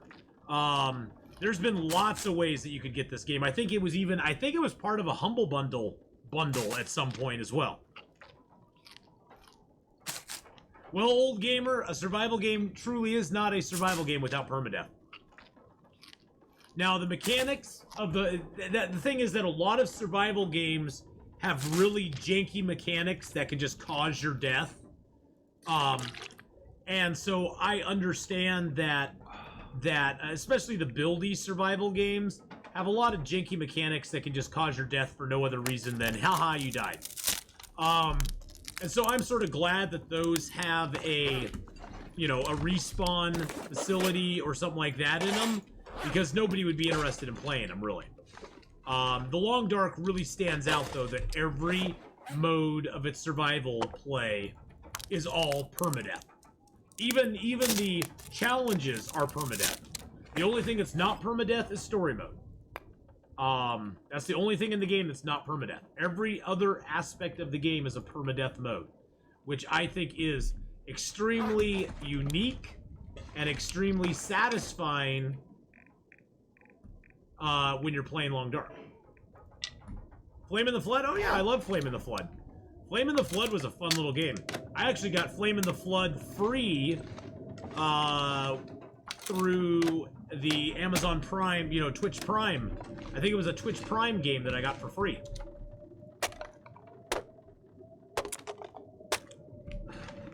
Unfortunately, Flame in the Flood, you reach a point in Flame in the Flood where you have all of the gear, you have all the good gear, and there's really nothing else to do. And we reached that point. We got to a point where we had nothing else to do in it at all. Because there was nothing else. We had already gone down the river a bunch. We got all the good gear. Had our boat completely upgraded 100%. And then you just run out of stuff to do in the game. Which is kind of sad. Twitch Prime gives me too many games, yeah. So yeah, I mean, for me, Flame in the Flood was fun for a time, but, it just got very repetitive. After about 20 miles down the river or so, it just got very repetitive, and you just ran out of things to do.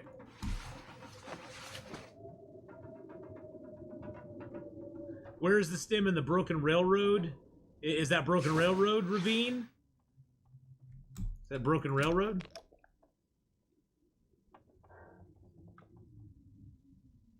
Yeah, Raft is an interesting game too, Tunstruck, but I found it's much more of a multiplayer. It definitely is geared towards multiplayer play, which is fine. That's not what I want to do. Playing Raft solo is just very grindy. Very grindy, especially in the early days when you don't have your Raft updated and stuff. You're basically trying to do something on your raft, and you gotta go stab the shark. Then you try to do something on your raft, go stab the shark. Trying to do something on the raft, go stab the shark. Stabbing of the shark just gets annoying after a while. It really, truly does. So in Broken Railroad, the stem is, I believe it's by the dude, one of the dude's bodies down in the ravine. There's a stem down there. There's a stem at the hunting lodge, which kind of moves around in the basement a little bit. You can find it though. And then there's a possible another stem in Broken Railroad that is underneath a crate in the maintenance shed. So those are the places you want to look if you're looking for stims. Actually, we have some clothing. Actually, do I have any clothing to break down? No, I do not. Wow, we broke all that clothing down. That's awesome. Got all that clothing broke down. We got some cloth. Got a lot of leather. Holy crud, we got a lot of leather. We do need to repair some of our stuff up, though, too.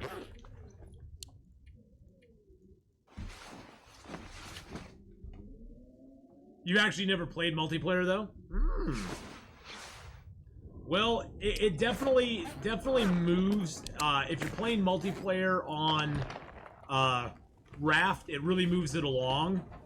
Because with like 2 or 3 people, you can have one guy whose his only job is to just stab the shark when the shark comes by. So your raft never gets eaten very much. You can have another guy who's doing all the crafting. Another guy who's fishing for food all the time. So you never really run out of food and that sort of stuff. You don't have as hard a time with it as you do if you're just playing solo. Solo. Well, Sammy, Broken Railroad has 3 possible stims. You will not always find 3 there, though. You'll not always find 3 there. I've never found a stim in Bleak Inlet, though. I just recently found the stim in Ash Canyon. I just recently found that. It's just sitting on a snowbank in the middle of nowhere. But yeah, I've never found or heard of a stim in Bleak Inlet. If you find one there, please let us know. If you find one there on Interloper, please let us know, because that is definitely a mystery I would love solved, is if there is actually one there or not. I personally just don't like going to Bleak Inlet. In my opinion, Bleak Inlet's just a waste of time on Interloper. Because you can get so much better gear elsewhere with a tenth of the hassle. Oh, Gunnar with the 3-month resub. Thank you for the 3-month resub, my friend. Let's get some sub hype out there. Thank you so very much. I appreciate that 3-month resub. Dang. You're getting up there. We're in the third trimester, or the first trimester now, or we're done with the first trimester, Gunnar. We're done with that first trimester. I end up spending 4-ish arrows each time and never find much. Yeah, I just don't. I mean, Bleak Inlet's, it's a small baby. It's a very small baby. It's just a little fetus right now. Give it another 6 months and we'll have a full baby. Hey, Nallis, how you doing? Hello. Yeah, we're doing a little mixed stream tonight. We're doing some Red Dead in about an hour and 10 minutes or so. We're playing some Long Dark right now. Tomorrow we'll be doing some Long Dark as well. And then following that up with some Medieval Dynasty. I've since playing Story Mode, if nothing else, Story Mode gave me the itch to play more Long Dark. Never felt so cold in my life. If nothing else, Story Mode made me go, God, I really want to go back and play some more Survival Mode. So...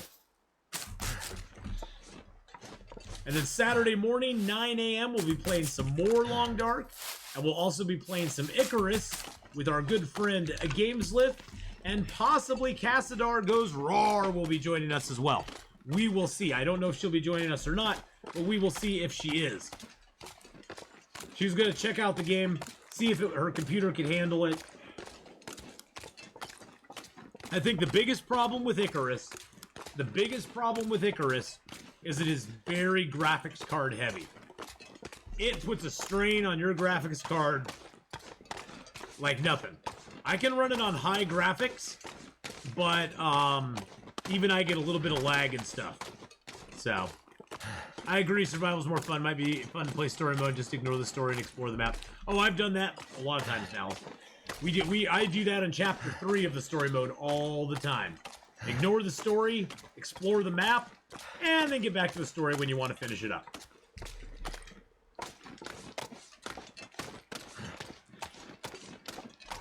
It's ridiculous? Ridiculous? What? What would you think if Hinterland made a Long Dark style game with seasons? I think that's honestly, Stig, just between you and me. Nobody else listening. Honestly, just between you and me, I think that's probably going to be their next project. Some sort of survival game that actually has seasons. They already have the foundation for a solid survival game right now. They've got the whatever their next project is, they will be light years ahead of where they were when they started Long Dark. Because they have this foundation they've built up in Long Dark that will support whatever else they want to make going forward survival-wise. And I think, honestly, I would love to see... Oh, ridiculous. Makes Icarus ridiculous. Oh, I see what you're saying. I really hope that their next project will be a survival game with seasons. That would be outstanding. That would be outstanding. I would love that.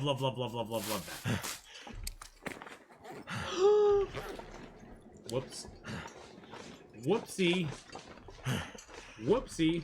Well, we'll dump a bunch of stuff here. Our stuff's still curing over there. I was talking so much, I left all my birch, maple, and stuff behind. Whoopsie. That's okay though. We'll go back and get it. It's just over at the Draft Dodgers cabin. Hey, I'm quality not sure tools. I can carry Nice. much more. Yeah, we were pretty heavy to begin with anyway. So on Interloper, this is where your guaranteed matches are in Pleasant Valley, right here. Boop, boop, boop. Maybe multiplayer. Well, that seems to be the way all games are going anymore. I would probably not play it a lot, you know, multiplayer, but I'll only buy if it's less than 30 bucks. Well, I don't really buy early access games for more than 30, so.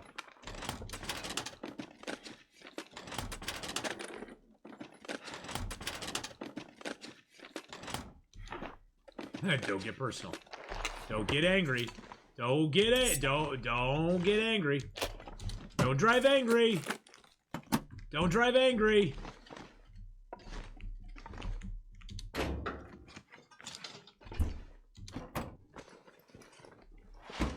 Hey, we got a t-shirt. Yay. Well, yeah, in my opinion, early access games are not worth more than 30 bucks. Let's just be honest. Let's just be honest. It's just not...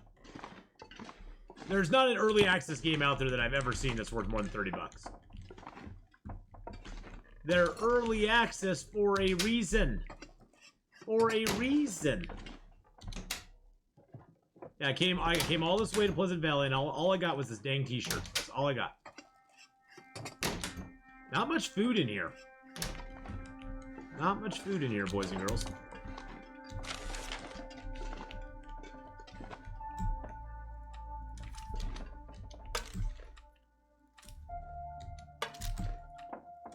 The story mode feels like Long Dark multiplayer. He wants 0 NPCs.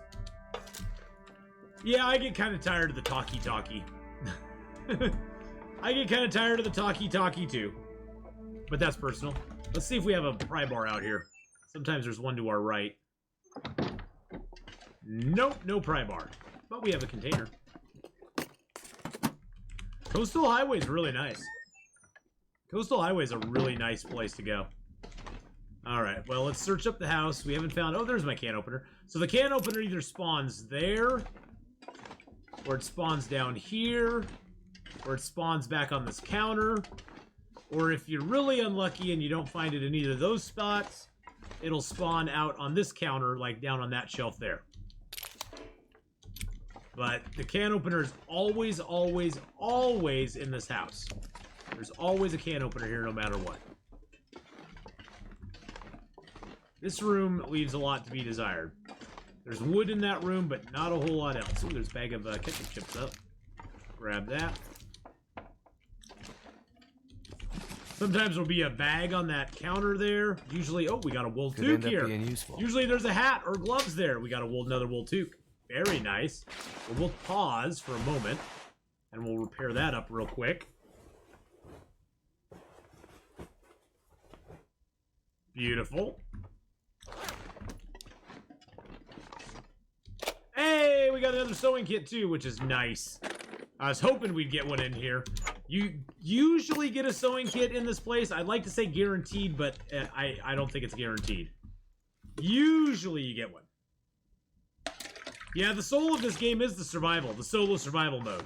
That is the soul of this game. This game revolves around that. The story mode is just kind of an add-on to me. But you know, a lot of people like the story mode, and I'll never ever say anything bad about that. Because hey, if that's what gets your blood pumping to play the Long Dark, well, good. I want your blood pumping to play the Long Dark. I want more people to play this game, and whenever they get story mode, you know, whenever they come out with a new chapter to story mode, it always bumps their sales a little bit, so they got a vested interest in it too. I guess I don't need the flare gun out. I don't think a bear's gonna attack me in here. Hey, a sewing primer, nice. I would play multiplayer if they could capture the vibe in a different game. Yeah, you know, if they could do a survival game in a different style, I think they'll definitely put a multiplayer in it. That's just the way game developers make games now. You know. But you gotta remember, when Long Dark first came out, it was what, 2013, 2014? Multiplayer was a little bit of a thing, but LAN parties were like more of a thing. And so multiplayer over the internet was not as big as it is now. And so developing games has changed quite a bit since then. And just the way developers look at games too. They've seen the success of multiplayer stuff, and they're like, ooh, I want a piece of that pie. Which I can't blame them. Money-wise, it probably makes good money for them, so.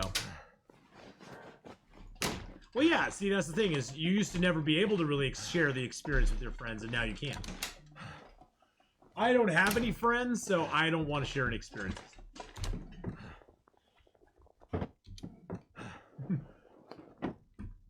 What's my strategy for taking down a moose? You recently killed one, just escaped with a house into houses when it came at me, and crouched and went out again. You can do that. You can do that with cars as well. Cars work really good. If you're near a car and you can hunt the moose, like the one at the Coastal Highway, you can hunt the moose there from a car, and you can just jump in, jump out, jump in, jump out. If that's not available, try to find yourself a place he can't get to, like up on a tree, or up on a rock that you have to jump to get to, that he can't just run up and eat your face. That's a good strat as well. Those are all dried, so I'm gonna start stashing some stuff here real quick. Keep a couple of those on me. Stash that here. Stash my metal here. Stash a little bit of my cloth here. Stash a few of these bandages here. But yeah, that's usually a good strat. And if you don't have either of those options available, you can also shoot him from a long distance out. And if you shoot him from a far away, he will not charge you. He will just turn around and run. So that's a good strat as well. If neither of those options is available to you, you can then also, if you have a flare gun available, you can also use the flare gun and wait till he charges you, and then shoot him in the face with a flare gun.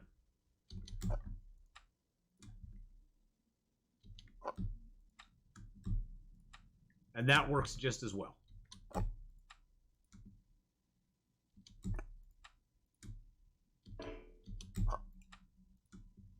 We've picked up a few cans of food, boys and girls.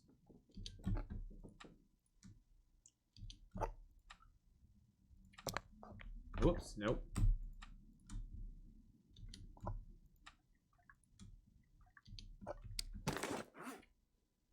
Alright, we got rid of most of that. Yeah, we got rid of all the canned stuff that put us at a good weight. Let's see, what clothing did we get in here? We got that and that. And that.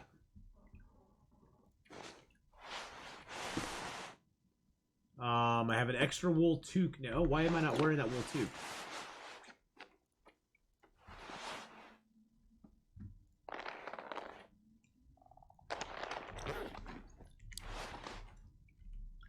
You need sympathy, Mark Wars?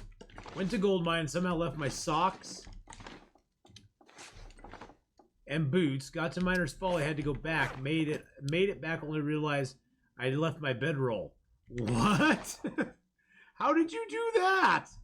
Wait a second. So you went all the way to the gold mine, and then you went all the way back just to realize you left your bedroll as well, down at the Miner's Folly?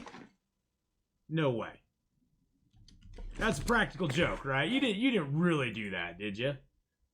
You didn't really do that.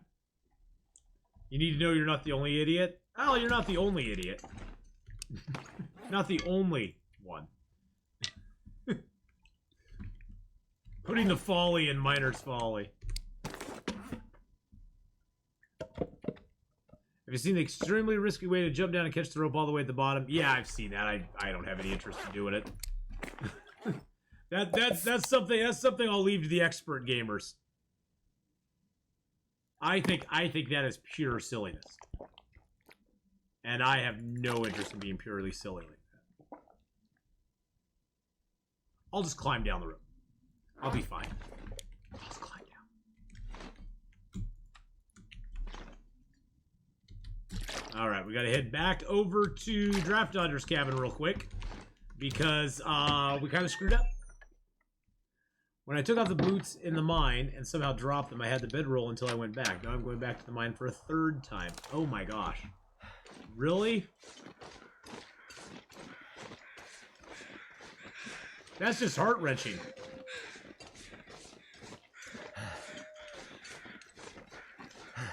That's how you spend 200 days on one map? Yes, it is. I just tried to arrow him in the head, works about 50-50 for getting mauled. Yeah, I mean, a lot of times if you can get those long shots, I prefer, if I'm on open ground and I have a flare gun, I always reserve my flare shells, for the most part, after I get the bow, I always reserve my flare shells for moose and bear. Just in case I get in a situation where I'm being charged by them. Because the flare gun to the face will always take care of the moose and bear. It will get them to either run away from you or kill them. So, that's usually the way I shoot them. In the open ground. If I can find a ledge, a rock, a tree limb, something like that, I'll climb up on that and shoot him from there. You can also cheese the bear with a fire if you really want to. If you build a fire, the bear generally won't attack you after you shoot him.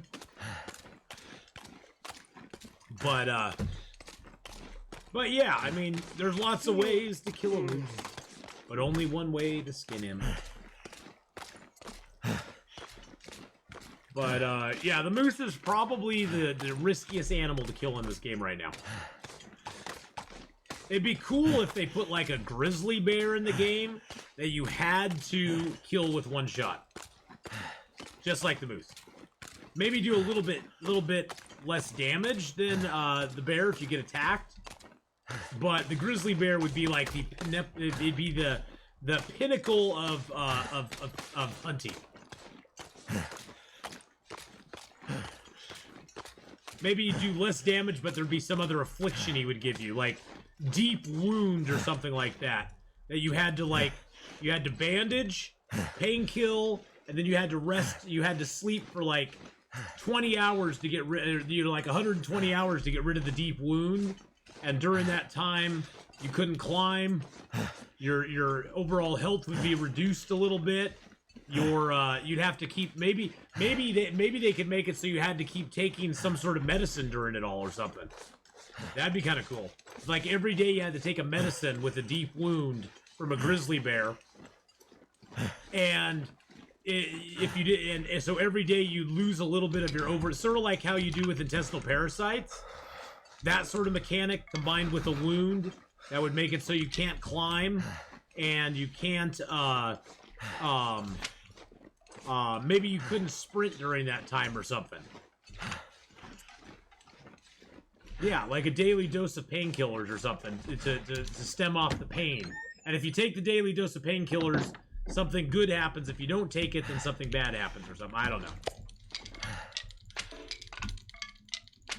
Yeah, like one or two spawns in a game. That would be awesome. Don't tell me what I can't do. Tell me what I can't do. Don't ever tell me what I can't do, ever! Ever! Don't tell me what I can't do! Ever! Don't tell me what I can't Tell me what I can't do.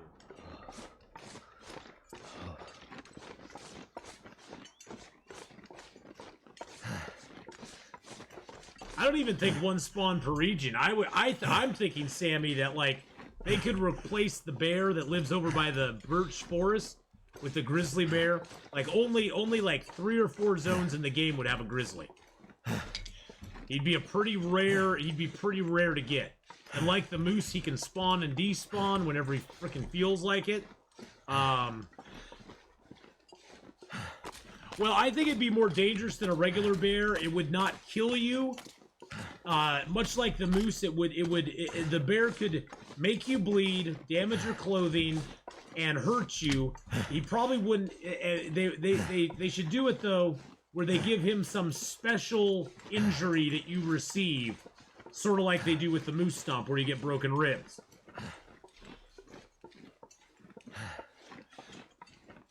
That would be kind of cool.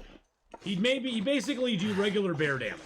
He'd be a regular bear with a special thing that he'd do to you. He'd do some special damage or something. That would be awesome. Put only one grizzly, make him spawn at the cannery. Not more Bleak Inlet, no. The thing is, though, that if they do that, they have to give us a grizzly hide. See, that's the one thing I was very disappointed about with Timberwolves. And the one reason, if they did it the way I wanted them to do it, with Timberwolves, I'd actually go to Bleak Inlet, is give Timberwolves a different hide. Have it be a Timberwolf hide, with different recipes, and different things you can craft with it.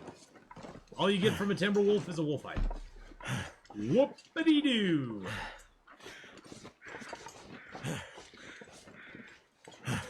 One risky thing about bears is they sometimes attack you right again anyway. They attack you again right away, yeah.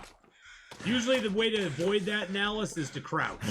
Now sometimes it can't be helped, because you crouch, even if you do everything right, you crouch and the bear walks into a log and then turns around and just starts coming back to you. Because he basically bounces off something. Or he gets turned around and starts coming back at you, and then you're like, oh crap, I'm dead. Need to find some place to escape this cold. That's when it's really bad. That's when it's really bad and sad. Hey, Ship Dorito! How you doing, buddy? How are the Doritos out your way, my friend? Close the door. Alright, we got our stuff. We got our things.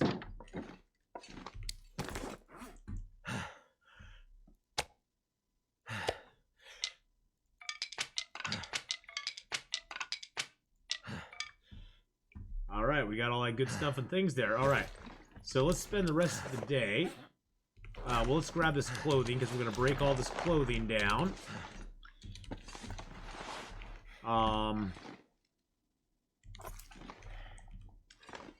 Let's make a fire and cook up some food. Just to get our cooking skill ups. I really won't probably even eat it. I'll just get cooking skill ups with it. Boop.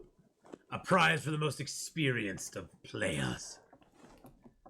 I think it should be a very deadly almost like a boss. Yeah, see, that's the thing, is that I would hate if they put bosses in this game, because that implies that they want you to die. If being permadeath, boss fights in a game like this I would just be very against that. It doesn't fit with the game. Damn it. For me anyway. I'm very against something like that, but you know, hey, I'm not the game developer. I think there should be risk to it, like there is risk to anything else. But yeah, as far as like a boss fight goes, well, yeah, boss fights in a permadeath game are just not. I mean, could you imagine? So imagine playing Dark Souls. Not that I've ever played it, but imagine playing Dark Souls and it being permadeath.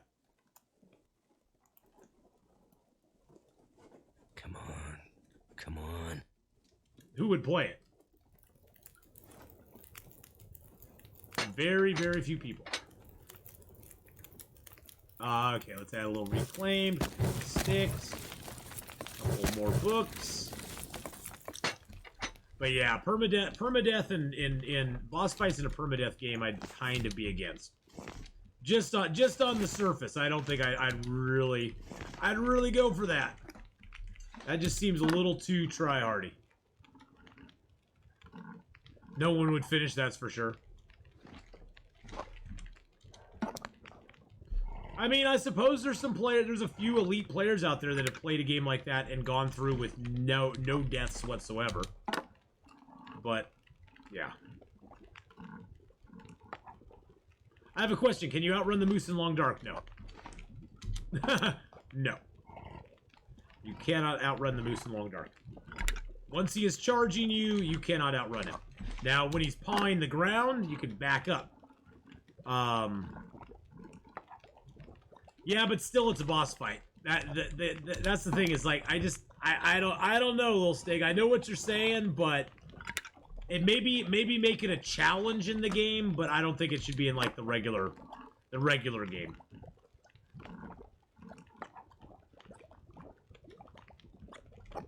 I think the reason Long Dark does as well as it does is it's a level playing field for everybody.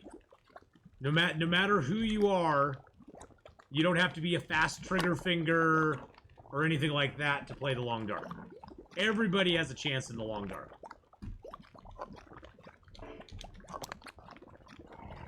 I'm just cooking it all, baby.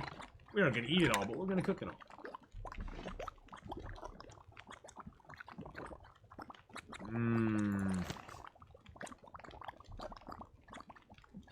Let's eat some tomato soup. You can outrun wolves if you have a lot of sprint, yep. Was that other pork and beans cooked? Okay, both those are cooked.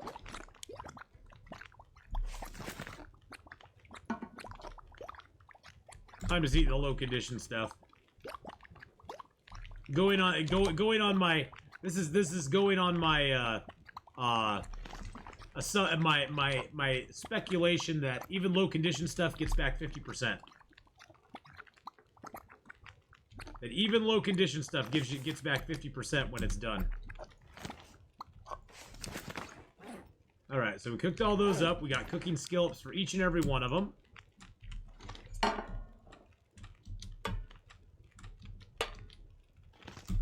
Something's making me feel tired.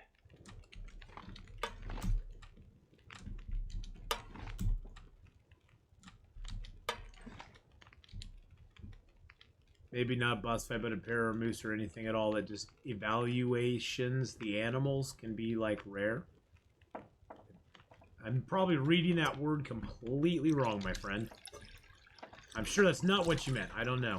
Yeah, warm-up doesn't stack. You get an hour warm-up bonus from one thing. That's all you get is 1 hour warm-up bonus.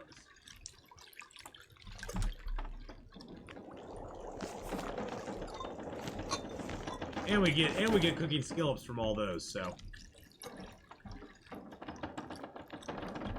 Let's make a little bit of water, since we got a little bit of fire left. A little bit of fire left, yes we do. 1 hour is the max, yep. 1 game hour is the max you can get.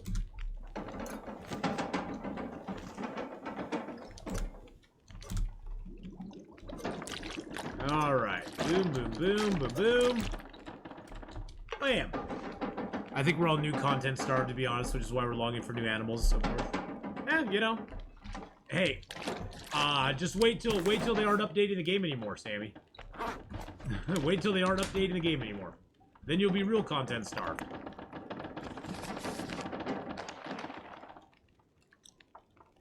Let's take those. Let's take our that and our hammer and our hacksaw. I wonder if I can drop any of this a couple gear. torches and our little bit of metal. Let's just take all that stuff too. We're gonna drop some stuff here. I just threw it in there for a quick easy dump. We'll drop that. We'll leave a toolkit here for sure. Yep, that'll be a sad day when they stop updating the game. But you know, hey, it's gonna happen eventually. I think it's safe to say we have a few years. I think it's safe to say we have a few years. because it's not gonna happen overnight that they stop updating the game. I think they're still gonna put out some new content for it. I think while they're developing a new game, Evolution. Oh, Evolution. Gotcha. Okay. Sorry, I was trying to read it verbatim, and I was like, what now? What? I was trying to read it, but yeah, I just messed that up. But yeah, I mean, I think even while they're creating a new game, they're still going to be updating this game. What do you think about adding topographic curves to the map? That could maybe tie in with like a mapping ability, where the more you map, the better you get at it, and you can start adding topographic type stuff to the map as you get better and better at mapping. Maybe, I don't know. That'd be kind of cool.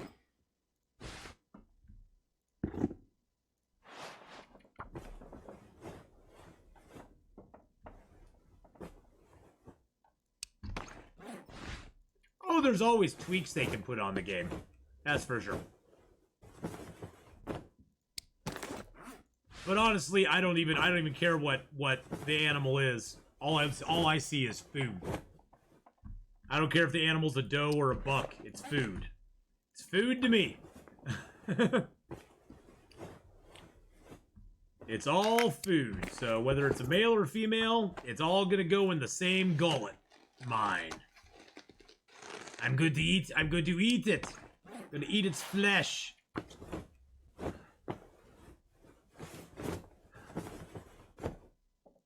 I figured we'd just repair up while we're just sitting here doing nothing else. Have a little sleep, right? Have a little sleepy poo.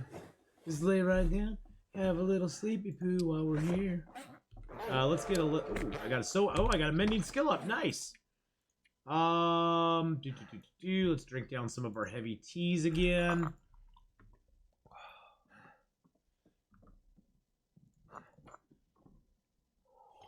Oh yeah. Well, the deer animations have changed a lot over the years. I personally don't like the bounding deer animation they have right now. It kind of bothers me, to be honest. Never been a big fan of it. If we get food poisoning, we get food poisoning. I'm not that worried about it.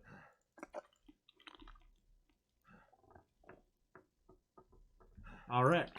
We're all good on liquids. We're all good on food. Let's get some sleep. Well, the deer didn't used to do the little hoppy thing as they ran. Back in the old versions of the game, the deer didn't do that.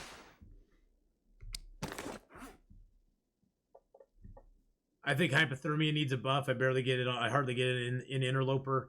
You almost die before you can get it. Well, you know, the hypothermia is something you try to avoid getting, to be honest. I mean, are you talking about hypothermia risk? Hypothermia risk? Is that what you're talking about? Is that hypothermia risk needs to be buffed so that it happens faster?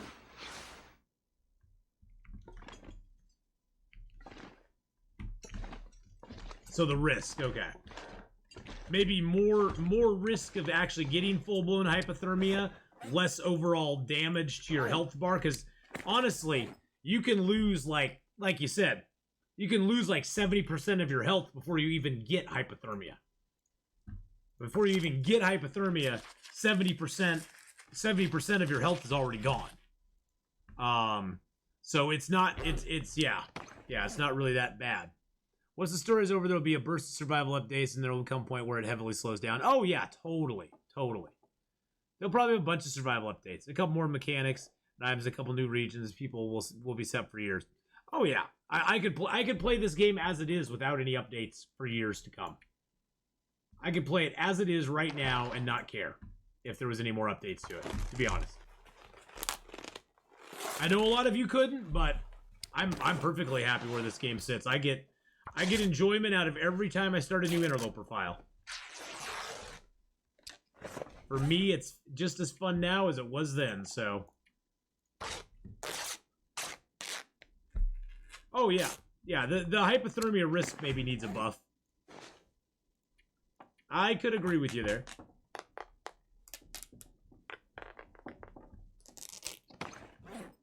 Needs a little bit of a buff, push you indoors a little faster or something. Harvest that too.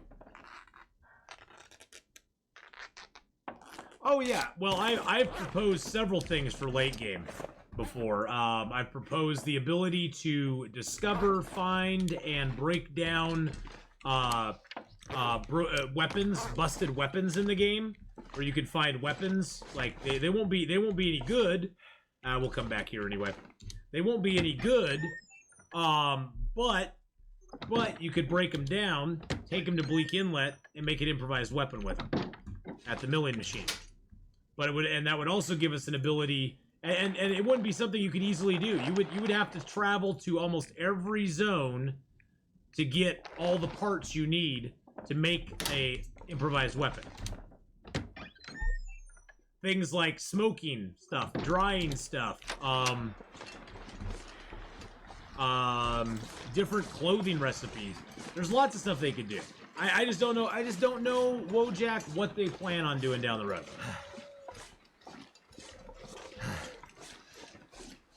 Yeah, like take the stock or barrel off a broken rifle, and you'd have to collect certain parts, and you'd be able to scavenge the barrel off a rifle, a trigger mechanism off another rifle.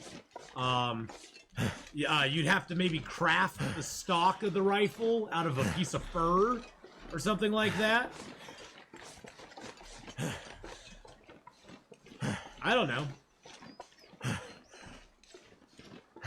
It'd be interesting. Long snowstorms will make you make supplies in advance. Yeah, although you can do that pretty easily right now. I mean, on my long Interloper character, I have probably 140 fish sitting out on the ice in Coastal Highway. And enough fuel there to make a fire for several days. Minimum. Minimum of several days, if I don't take any more firewood with me. That's where I got Fishing 5 at. So yeah, I mean, you can definitely do that. I mean, but late game, all you're really doing is killing moose and bear, and you know, cooking up their meats or leaving them out raw and cooking them later.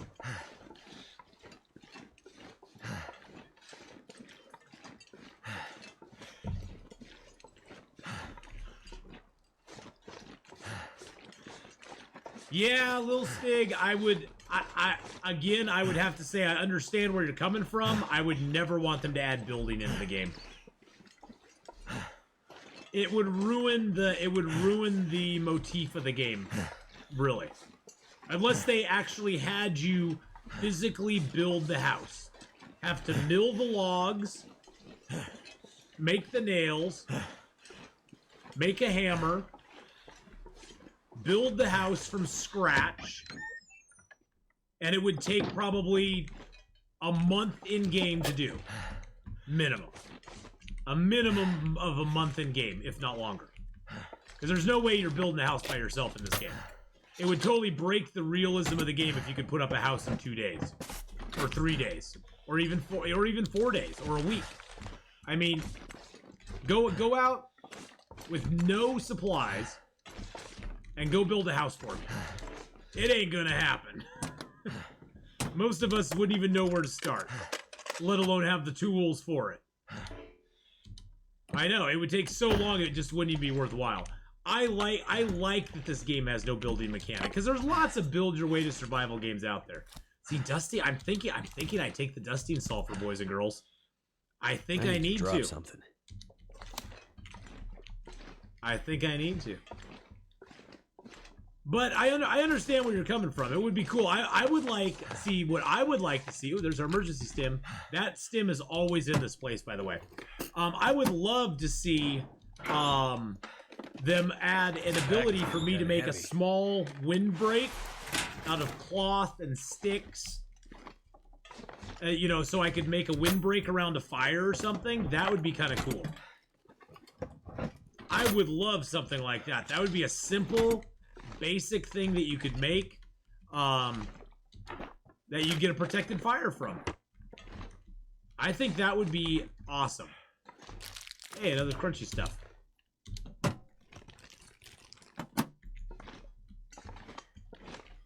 I've done snow shelters an emergency option if I'm stranded without a bedroll, but I have enough cloth and sticks. Yeah, a small little portable stove would be cool too.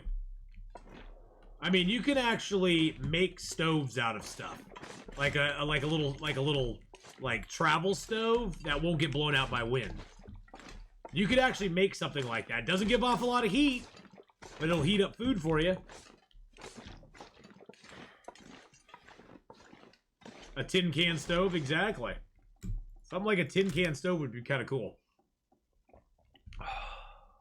But yeah, I'm not discounting your idea. I'm just saying that from a game standpoint, I would just be very hesitant about them adding a build feature in. I'm hesitant about it, but if they could be like alone stuff, but where you could set up camp somewhere over a couple of weeks, I think you should be able to set up a little bit of a camp. I think it'd be cool if they added some sort of I mean, they could do it pretty easily. If they could add in some sort of, like, makeshift tent that you could build.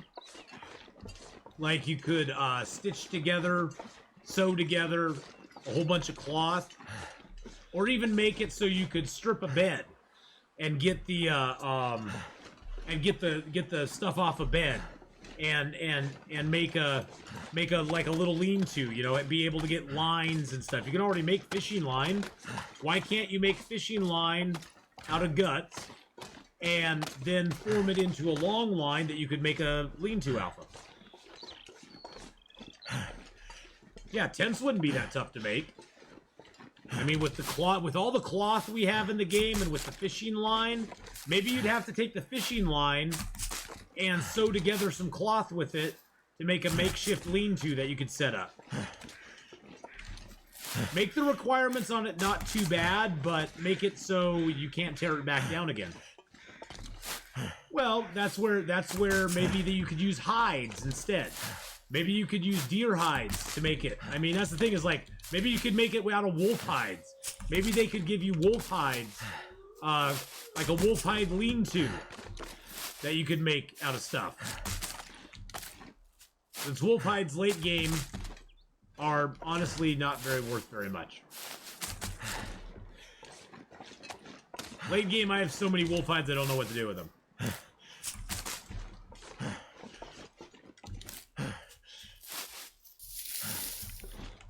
That gives me like 3, there we go.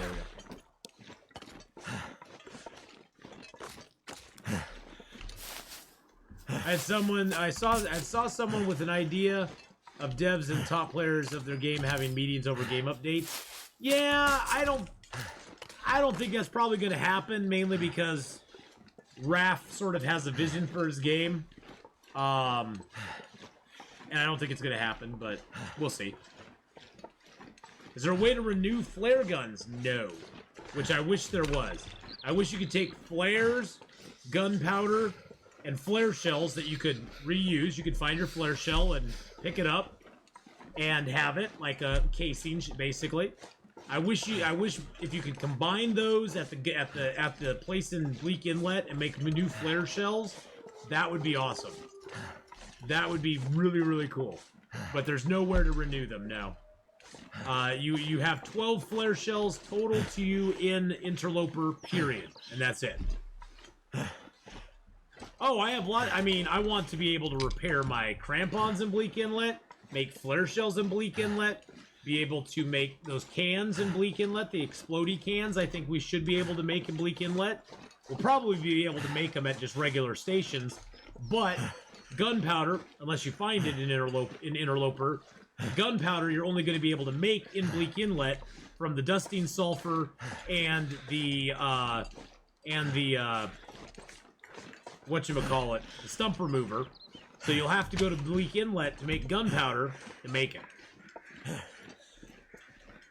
Oh yeah, we saw the dev diary. No Halloween event available this year, boys and girls. They're skipping Halloween this year. I didn't know there was a fire barrel here. That's kind of cool.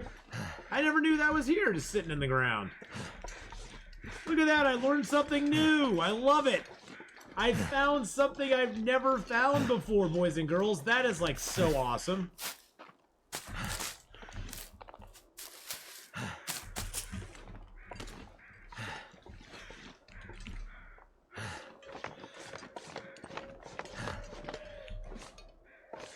Well, late game, Sammy, it'll give me something to do.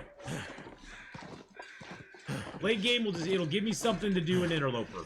Oh, I want to go to Bleak Inlet. I want to make some of these explodey cans. Let's go to Bleak Inlet. Let's save all our cans, leave them at the Carter Hydro Dam, and then we'll go to Bleak Inlet and make a whole bunch of explodey cans. Did you know that trucks have stuff underneath the snow and back? Yeah, on Interloper, not so much, though. On Interloper, they usually don't. But yes, I did know that.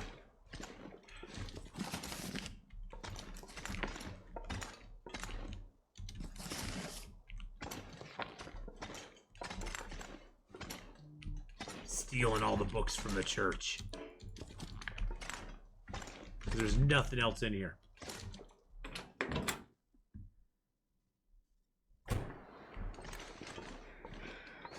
One gear not in episode 4. Am I gonna burn the, yeah, sometimes you can find stuff under the snow if you just scan around the back of the truck. It's a weird graphics problem. Am I gonna burn the Bible? That wasn't the Bible, that was just a hymnal. That was just a hymnal, don't worry about it. It's gonna be fine. It's going to be fine. It was just a hymnal, it was not a Bible.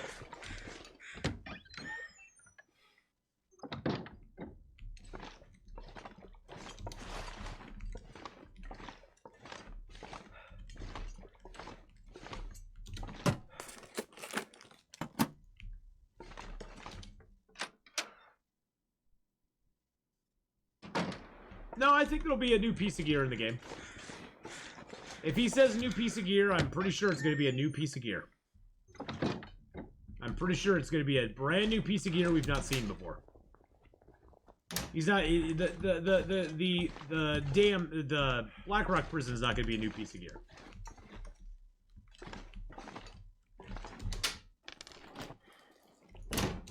You're so down on everything, Sammy. You're such a Debbie Downer. Jeez.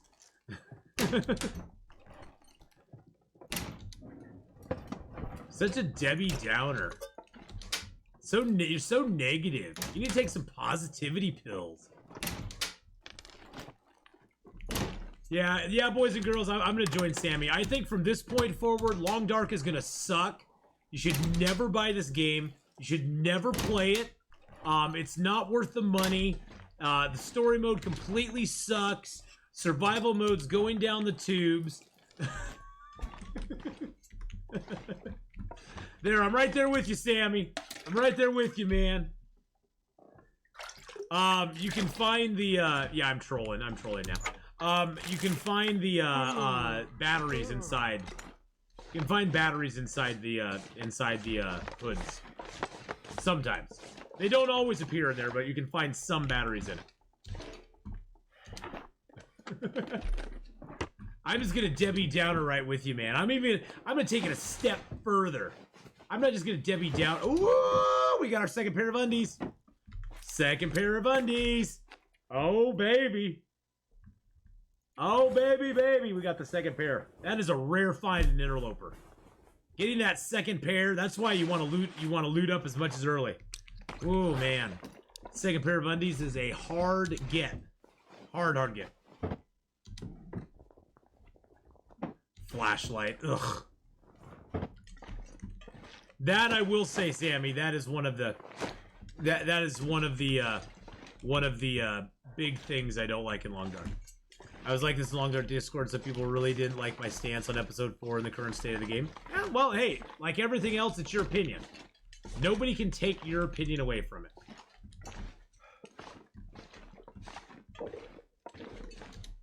But, you know, one thing you gotta realize, too, is that, you know, when you're gonna give an opinion, be ready for blowback on it, because people who are very passionate about it will strike back and blow back on you very hard, because they're like, you know, they're passionate about the game too.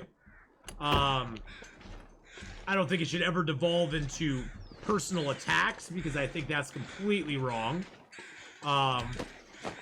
They can point out the flaws in your opinion that they, from their standpoint, that's their right as well. I don't think they have a right to criticize you for just having an opinion. But they can, you know, be prepared because there will be some blowback. And, you know, usually when I'm trying to give an opinion on stuff, I generally be like, this is what I don't like, but this is what I'd like to see them do instead. Or I think they could have done this a little better, and I would have liked to see them, you know, maybe work on this part of it. You know, I wish they'd put more crackers in the trash.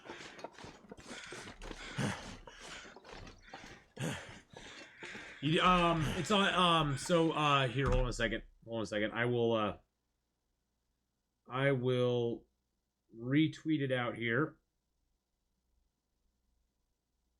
There, I just retweeted it. So if you find, they announced most of that stuff on Twitter.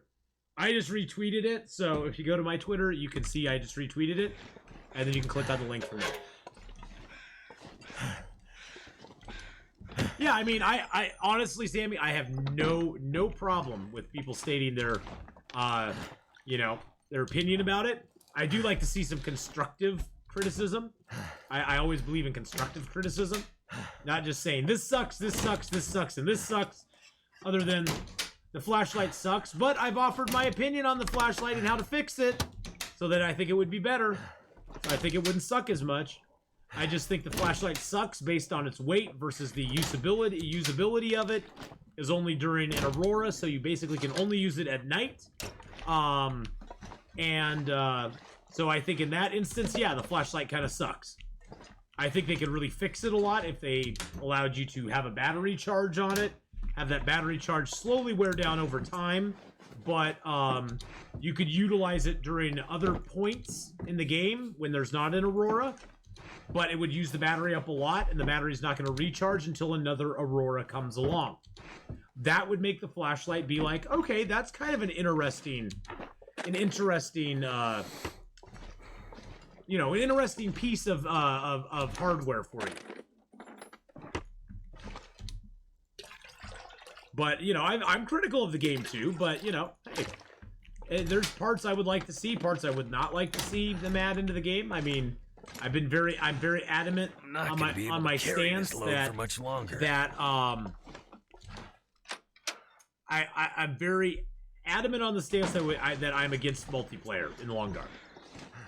That's about the only thing. But hey, that's just my stance. If multiplayer makes you happy, play it. But I offer my opinions on how to fix what's wrong, just adding more stuff and reworking the itinerary. See, the thing is though, adding more stuff, they probably. Honestly, they're probably not gonna take our opinions on that. I mean, it's nice to dream. I have a laundry list of stuff I would love to see them add into the game. Are they gonna add even a tenth of it? Probably not.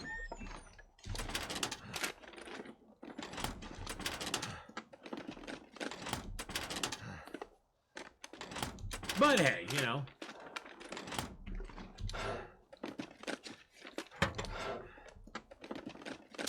This game has flaws like any other game, but as a sole survivor game, there's not one out there I'd rather play. So, that being said, I'll take it with flaws and all.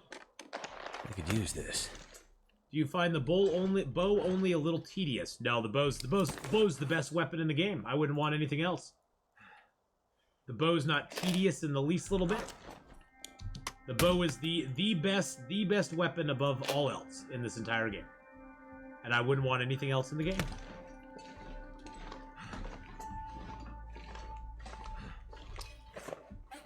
I mean, I think it would be fun. Don't get me wrong, I think it'd be fun if we had the option to make a limited use gun in Interloper. That'd be kind of cool. It would have very, very little use though. You'd use it and it just break down so fast that it would be like an emergency situation, period.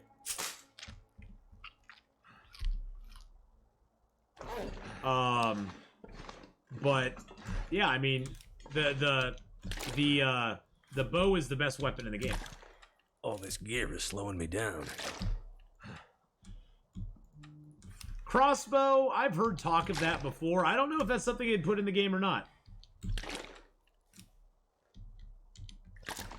It would have to be a very No power in the rare... verse can stop It'd have to me. be a very rare thing. Slingshot I'd like to see. That'd be cool. Water Griffin! Thank you for the follow there. Crossbow, though, I think would be a little... It'd be something you could find, but I don't think it'd be something you should be able to make. It's a little... I mean, a bow is pushing the bounds of reality a little bit to begin with. Gosh, I can't get that second drawer. Just because, like, I could not go out and craft a bow. I would know the first thing about crafting a bow. And a crossbow is even more complicated. That's a bow on steroids. I can still eat this. Yeah, but most people would not know how to do it, Sammy. If you dropped the 100 people who are in chat in the wilderness right now, and gave them a knife and a hatchet, and said, go out and build yourself a bow, I can guarantee you that at least 60% or more of the people would be like, I have no idea what to do. They'd try to build something, but as a bow that could kill over a distance like the bow in this game can, I doubt they could do it.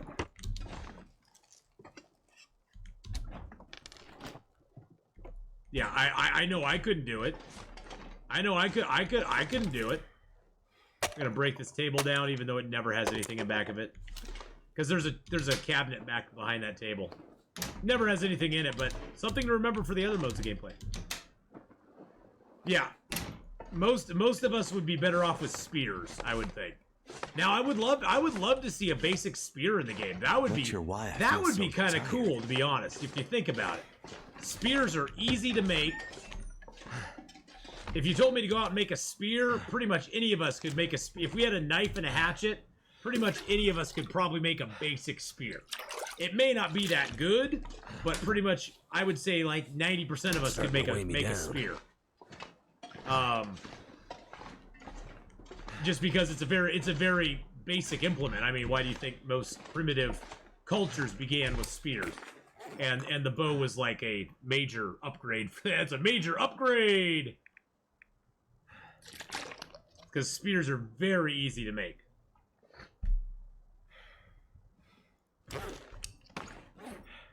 Yeah, sharpened stick, yeah. A sharpened stick is better than nothing. A sharpened stick puts you above most of the creatures on the survival scale. I personally would love to see a actual like spear that you could make in game,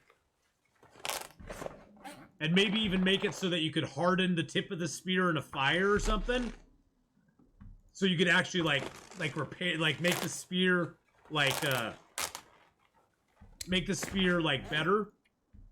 You could have just a basic spear that you just carve out of wood, which is fine, but it will wear down really quick, and it won't do as a lot of damage. But if you could harden the tip of the spear in a fire, that would be awesome. Or make a spear head and actually attach it to a spear.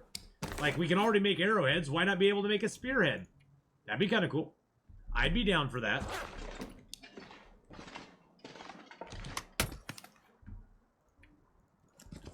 You could recycle cans at the mill. I think the reason they've not implemented recycling cans is basically because we're soon going to be able to use cans to make fire starter or fire bomb things. That's why they haven't done it yet. Is they're like, yep, we're gonna introduce that. All right, so while we have some light out, let's read a little bit.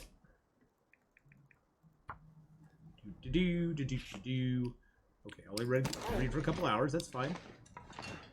Get over by our bed here. I'm gonna craft some mushrooms.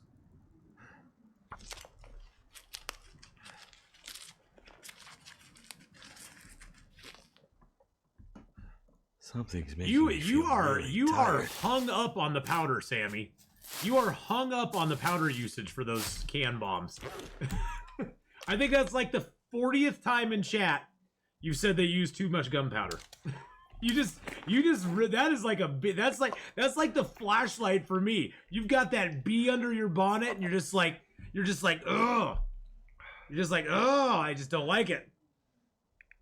Well, hey, not everything in the game can be easy, right? Quote of Sammy hangups. No spoilers, please. Blind playthrough. Yes, Sammy, you are hung up on the amount of gunpowder. Well, take the 50 bullets if that's what you want to do. You don't nothing. See, that's the thing, is you have the choice of making them or not making them. You don't have to make them in the game. And if you have a choice of that or guns, I'd probably go with guns. If you have no choice, like you do an Interloper, I'll probably make some. Because to me, all gunpowder is an accelerant. That's all it is. Gunpowder to me has no purpose beyond an accelerant. So, well, yeah, and that's the thing. If you're comfortable with the rifle, you're good to go. Now, I think the cool thing is, here's what I hope. I hope that not only will they be implementing the making of those into survival files, but you'll be able to find them. You'll be able to find them as well. And so I think you'll be able to find them, and that will be how you mainly get them in the game. Sort of like when you find flare shells in a place or something. So, and maybe maybe Black Rock Mountain will have lots of gunpowder. They could be doing that too. How much harder do wolves hit you as compared to Stalker? In Stalker Nowless, I can get hit by 3 wolves in a row and come out with maybe a little damaged clothing and probably 30 to 40% health. In Interloper, 2 wolves and you're probably going to be dead. If you're talking like 2 wolves in a row. 2 wolves in a row and you'll probably be dead in Interloper. It'll be very hard for you to survive. That first wolf is either going to hit a lot of your health or strip your clothing and do a little bit of health damage. And then the second wolf will pretty much just finish you. The second wolf will hear the announcer, and the announcer will say, "Finish him." And the wolf will go, "Yes, sir. I shall finish you today." I might have to drop some gear. Honestly, Sammy, I probably will not use the noisemakers very much. Once you have a bow, why would you need to use noisemakers? I'll just shoot the wolves in the face with my bow. Noisemakers don't do anything. Noisemakers are going to be good for one thing, and that's going to be good for Timberwolf packs and breaking their morale. And that is about it. That is about it. I would never use a noisemaker on a regular wolf once I have weapons. Once I have weapons, why would I ever want to use one on it? There's no purpose.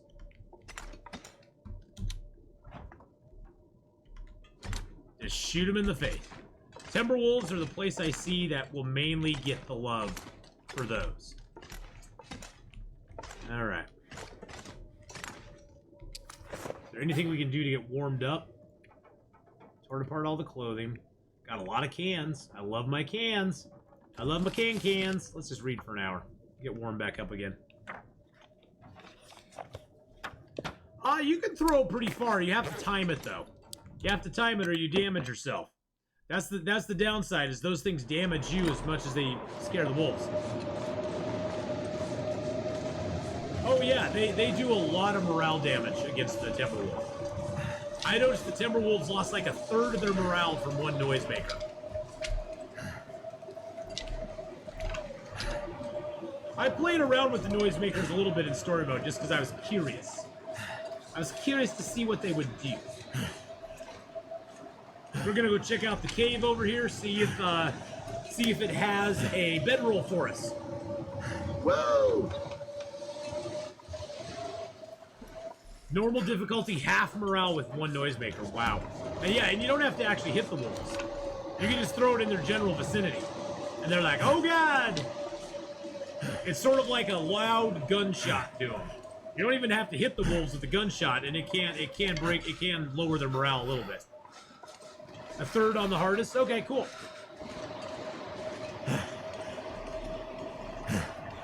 Just breaking morale, you have to deal with them later, yeah. For me, it's easier to build a fire and shoot them. Of course, not in this weather, but... Can't feel my feet. I know, buddy. I know, it's struggle bus time. Have a good lurk on your run, Mark Wars! Have a good run. Mark Wars, congratulations on getting back to running, by the way. That is awesome news. I'm so happy for you, man. So cold. Just want to lay down for a bit. No laying down, buddy. Got a cave to go look at here. Should be right up here, I think? Kind of hard to see in the blizzard. If it is, there'll be some stumps over here that'll have some mushrooms on them. Oh, yep, we're in the right spot. We got the mushroom stumps. There'll be a dead deer over here as well.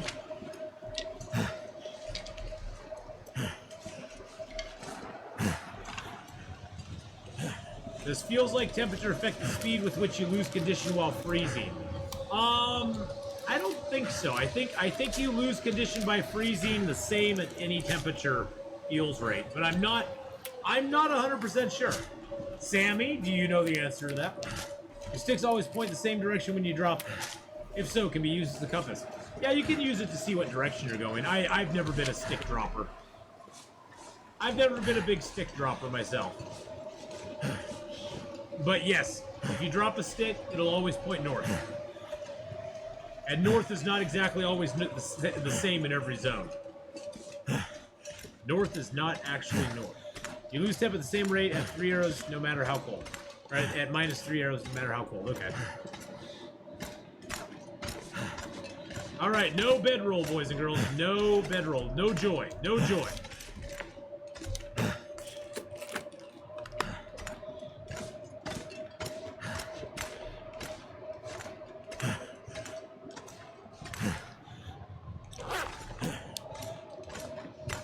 Based off the freezing rate set in the settings. Okay, there you go.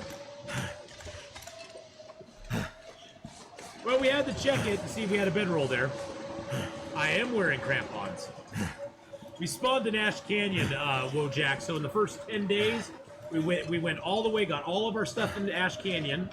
Then we went up to Timberwolf Mountain on the summit, because we got a hacksaw in the Mountaineer's hut.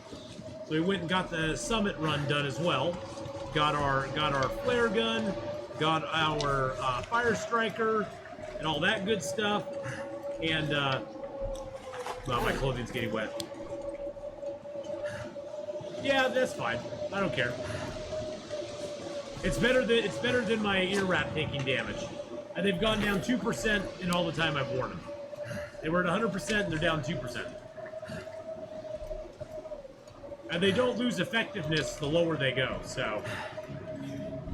We've lost 2% on them we're on day 15, so in 10 days we've lost 2%. So we have another 98% left. Figure 5 days for a percentage if I wear them all the time. And don't do any, and nothing else happens. I don't fall, I don't get hit by an animal. So 5% or a percent every 5 days. You have 98% left, so you could have them for 500 days. 500 days on Interloper. You could have them if they don't get hit by anything else.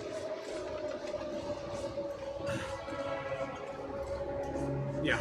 So I could go with them for another 490 days on this character before they'd be gone. And who knows, by that time they may bring out an update where we can repair them.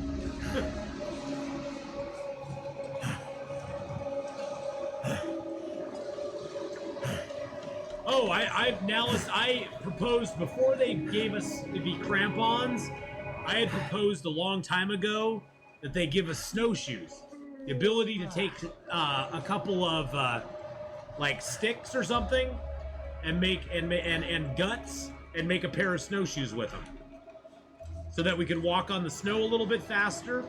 That would also give us the same benefit crampons give us, a little bit more time on weak ice, because snowshoes spread your weight. Clothes do take extra damage during blizzards, yeah.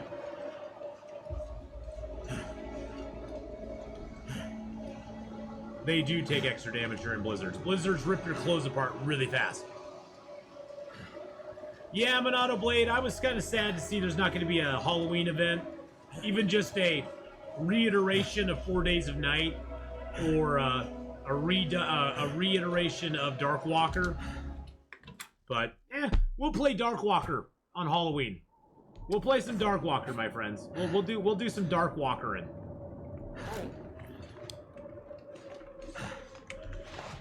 Oh yeah, blizzards wreck your clothing. Anything that's on the outside takes a bunch of damage. Takes a bunch of damage. Like that, that's taking a bunch of damage. I'm actually gonna repair that, just cause.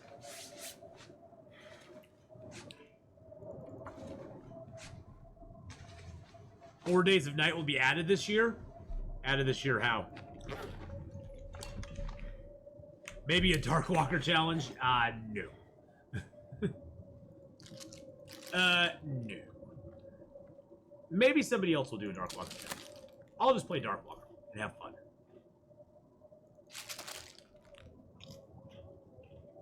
They said they're skipping the Halloween event this year, Monado Blade. No, Halloween event is being completely skipped this year. They talked about 4 Days of Night, but they're not. The Halloween event. From what I read on there, and what I read live on there, is that they're skipping the Halloween event this year. Go all the way down to the bottom.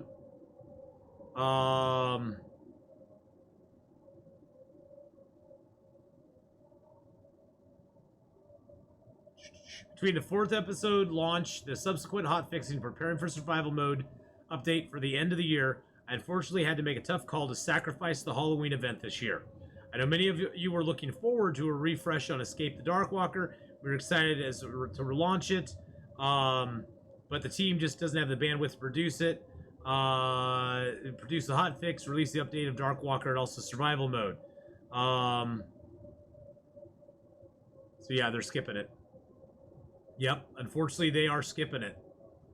I was hoping they just re-release 4 Days a Night. That'd be kind of cool. I can understand. It's a lot since they just finished. If this was not if episode 4 hadn't been released, I'd be a little bit more like, well, why not? Just release the damn thing. But I can understand. I can understand it. All right, let's sleep for a couple hours. Also, we just got episode 4, so they get a pass. Yeah, they've got a lot on their plate right now, so they've got a lot on their plate right now. But yeah, he pretty much, oh, excuse me, he pretty much definitively said in there they're just skipping the Halloween event this year. So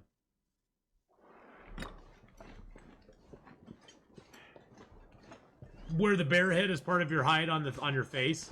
I think it would be cool if you could wear bear boots. If you could actually have bare feet. Bare feet.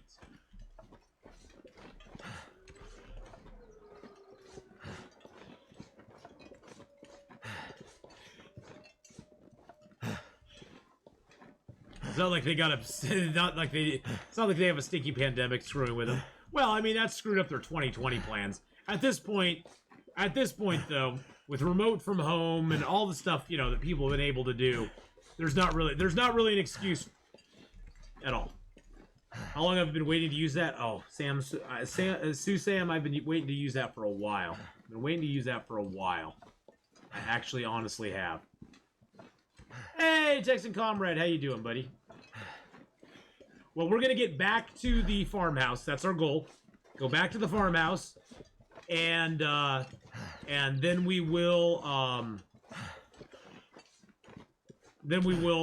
switch games and be playing a little Red Dead tonight as well. Usually Thursdays is Red Dead Thursday, but oh, I said I wish we could wear the bear shoes, the little bear paws as boots. Then we'd have bare feet.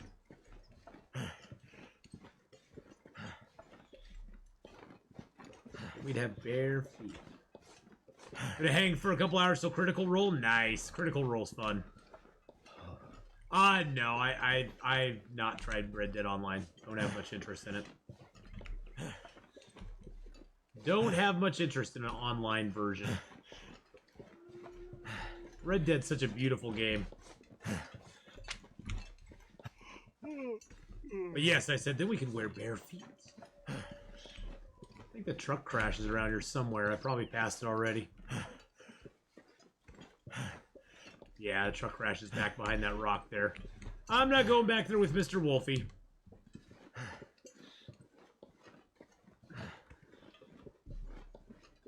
Ugh. Yeah, Critical Role's fun to watch. I've watched Critical Role before. They're a good group. They do some funny stuff. But yeah, I've looked at the Red Dead Online. Hadrian actually talked up the Red Dead Online. He said, "Yeah, it's not that bad. It's not that bad." I just know it would. I just know myself though, and I'd be fine. I'd be helping out other people, doing stuff, having fun, and then I'd get trolled by one dude, and I would just lose my stuff. And it would be all over from there. I thought I saw a wolf right over here. Swear I saw a wolf right on the other side of this hill here. Maybe I'm just hallucinating. Maybe I'm hallucinating. Maybe it's Maybelline. Yeah, I'd take one trolly person that would just set me over the edge. But that's how it is with most online games. Most online games are good for quite a bit of it, but you have to be prepared mentally to get trolled. And I don't like that. I don't play games for that. That's why I play alone, all by myself, or a co-op. I don't mind co-op play, where people are helping you. That's not bad. It gets a little hard for me to stream stuff like that. You'll notice while I play Icarus with Games Live, I'll be chatting with you guys a little bit, but I won't be I won't be as involved as I am now. Just because I, can't do that. How do they typically troll you? In a game like that, you can get stream snipe.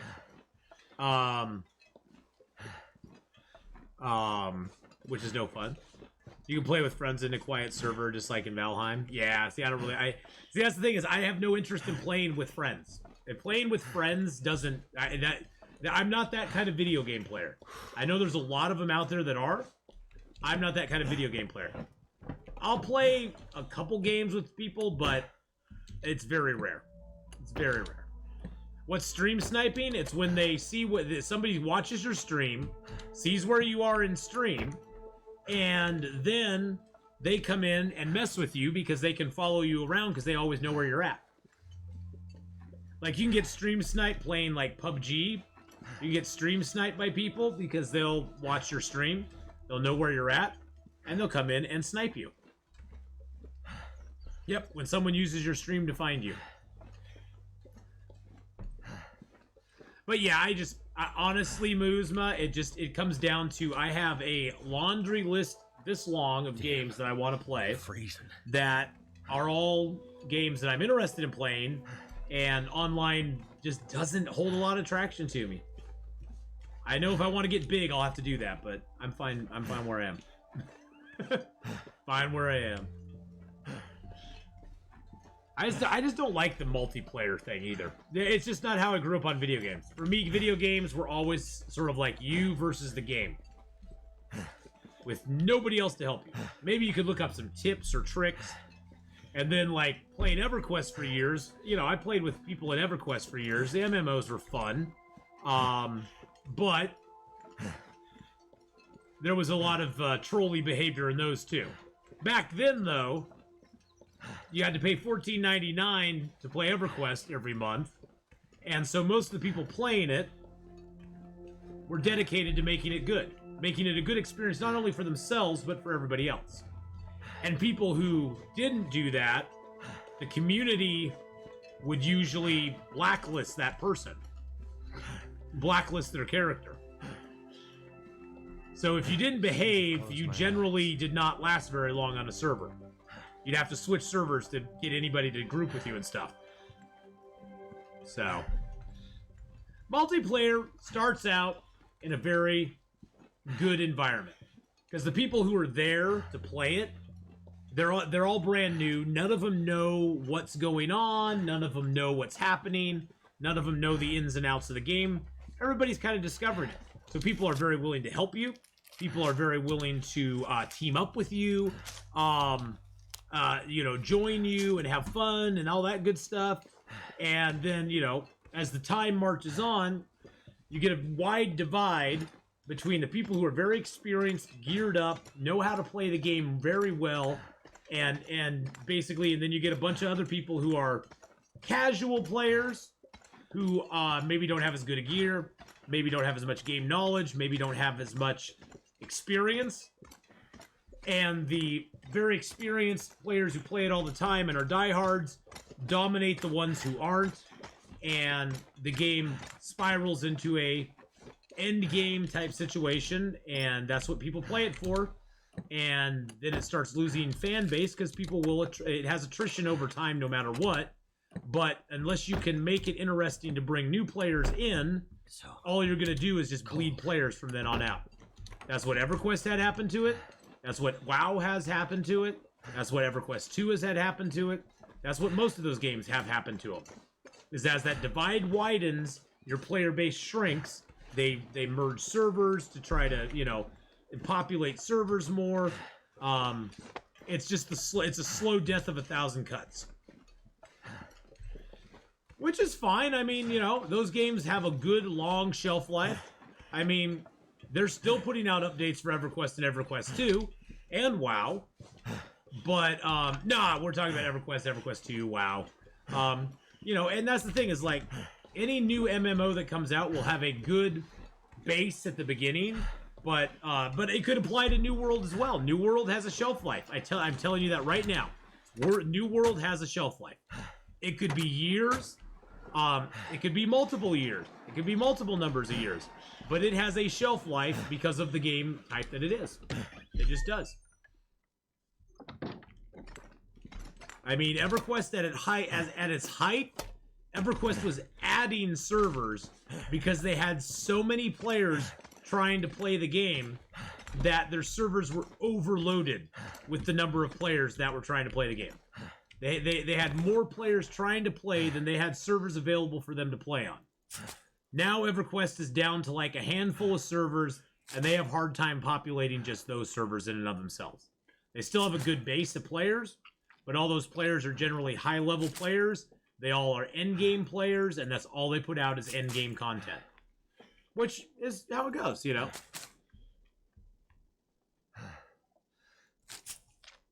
And there's not, you know, there's nothing wrong with that. I mean, that's how those games go a lot of times. D, by the way, hello. But no, I took a look at New World. It looks like an interesting game.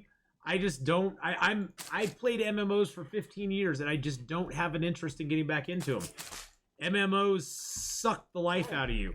If you want to get anywhere in them, they suck the life out of you. Unless you want to pay for play. Unless you want to pay to get better. If you want to put the time in, you got to put the grind in. And if you do that, you can get really good stuff in the game. But it takes a long time and a lot of grind. Long time and a lot of grinding in the hole. There was an actual place in the game called the Hole in EverQuest.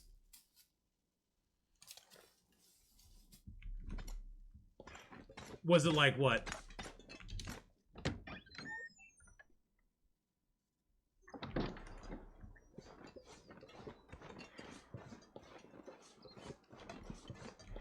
You need to put time in? Yeah.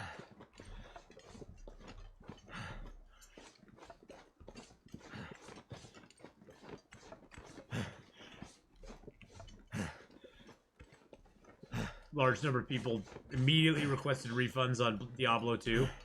Resurrected. See, I never played Ultima Online. Is Ultima Online still around? I know that was really popular back then. I never played it, though. I never was an Ultima or a RuneScape player or anything. That was all sort of stuff after my time. The worst are those free grindy MMO games with things like premium subscriptions. Well, that as well as like, oh, level 70 for $20. Pay $20 and get a free boost to level 70 or whatever it is. It's like, really? See, the problem I found in EverQuest 2, once EverQuest and EverQuest 2 went free to play, the biggest problem I found with it is I would group with people that had no idea how to play their character. None whatsoever. They didn't know the nuances of their character. They didn't know how to heal properly or tank properly, because they never had played that character all through the low levels and learned all the ins and outs of all their skills and how to utilize them. They just had no clue what was going on. And like in EverQuest 2, I played a troubadour. I played a troubadour in EverQuest 2. Not a class that's played very often. It's generally associated as a support class.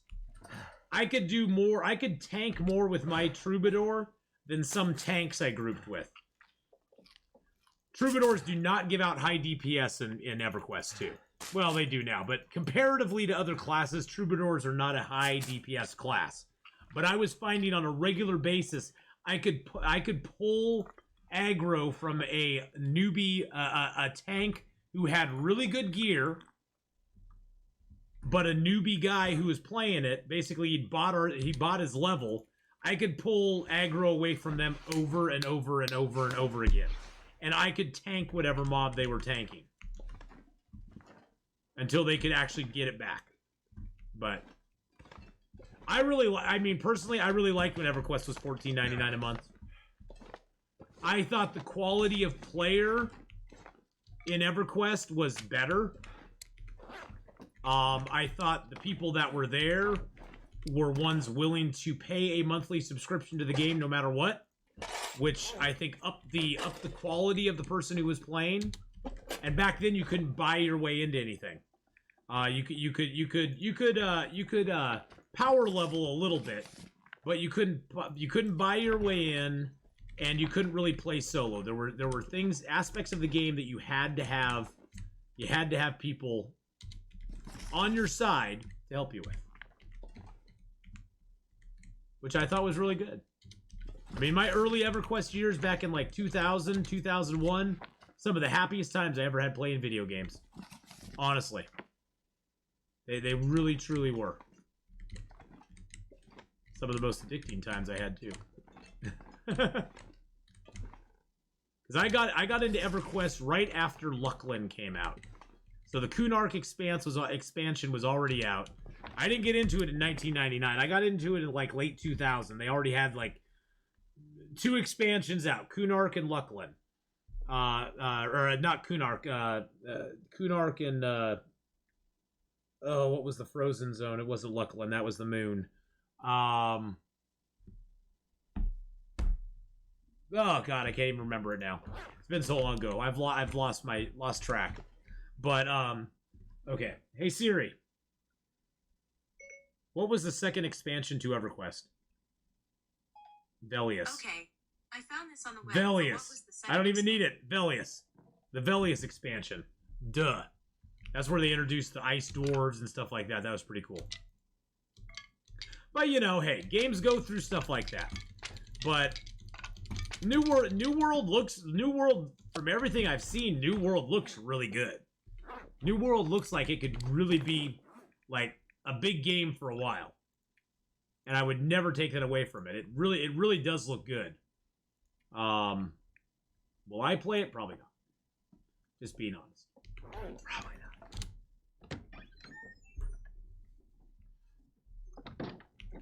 Don't Starve. I've seen Don't Starve, but imagine that as realistic survival game with the awesome stuff. Don't Starve has an interesting art style to it. I don't like the isometric or whatever that's called, isometric camera or third-person camera like that. It's not my favorite view. I've seen people play it. I tried to play it. I just didn't have much fun with it. Which, there's thousands of games out there. If you don't have fun with one, I say move along. You know, give a game a try. If you didn't like it, move along. Find something else to play. There's so many games out there. I really enjoyed Horizon Zero Dawn. Oh, shoot. What am I doing? We're just chatting, yapping and chatting with Old Man River here. Just yapping and chatting with Old Man River, who's supposed to be playing some Red Dead Redemption tonight, too. So, we're going to camp here. We will pick up here tomorrow. Same bat time, same bat channel. We'll be heading up to the radio control hut and then on into Winding River and Mystery Lake on a hunt for our bedroll. That is our goal, is to get our bedroll next. We just got a save point. That's good. I'm going to take a quick potty break. Change my gear out. Whoa. Oh, look at that. There it is right there, boys and girls. Tell me more, tell me more.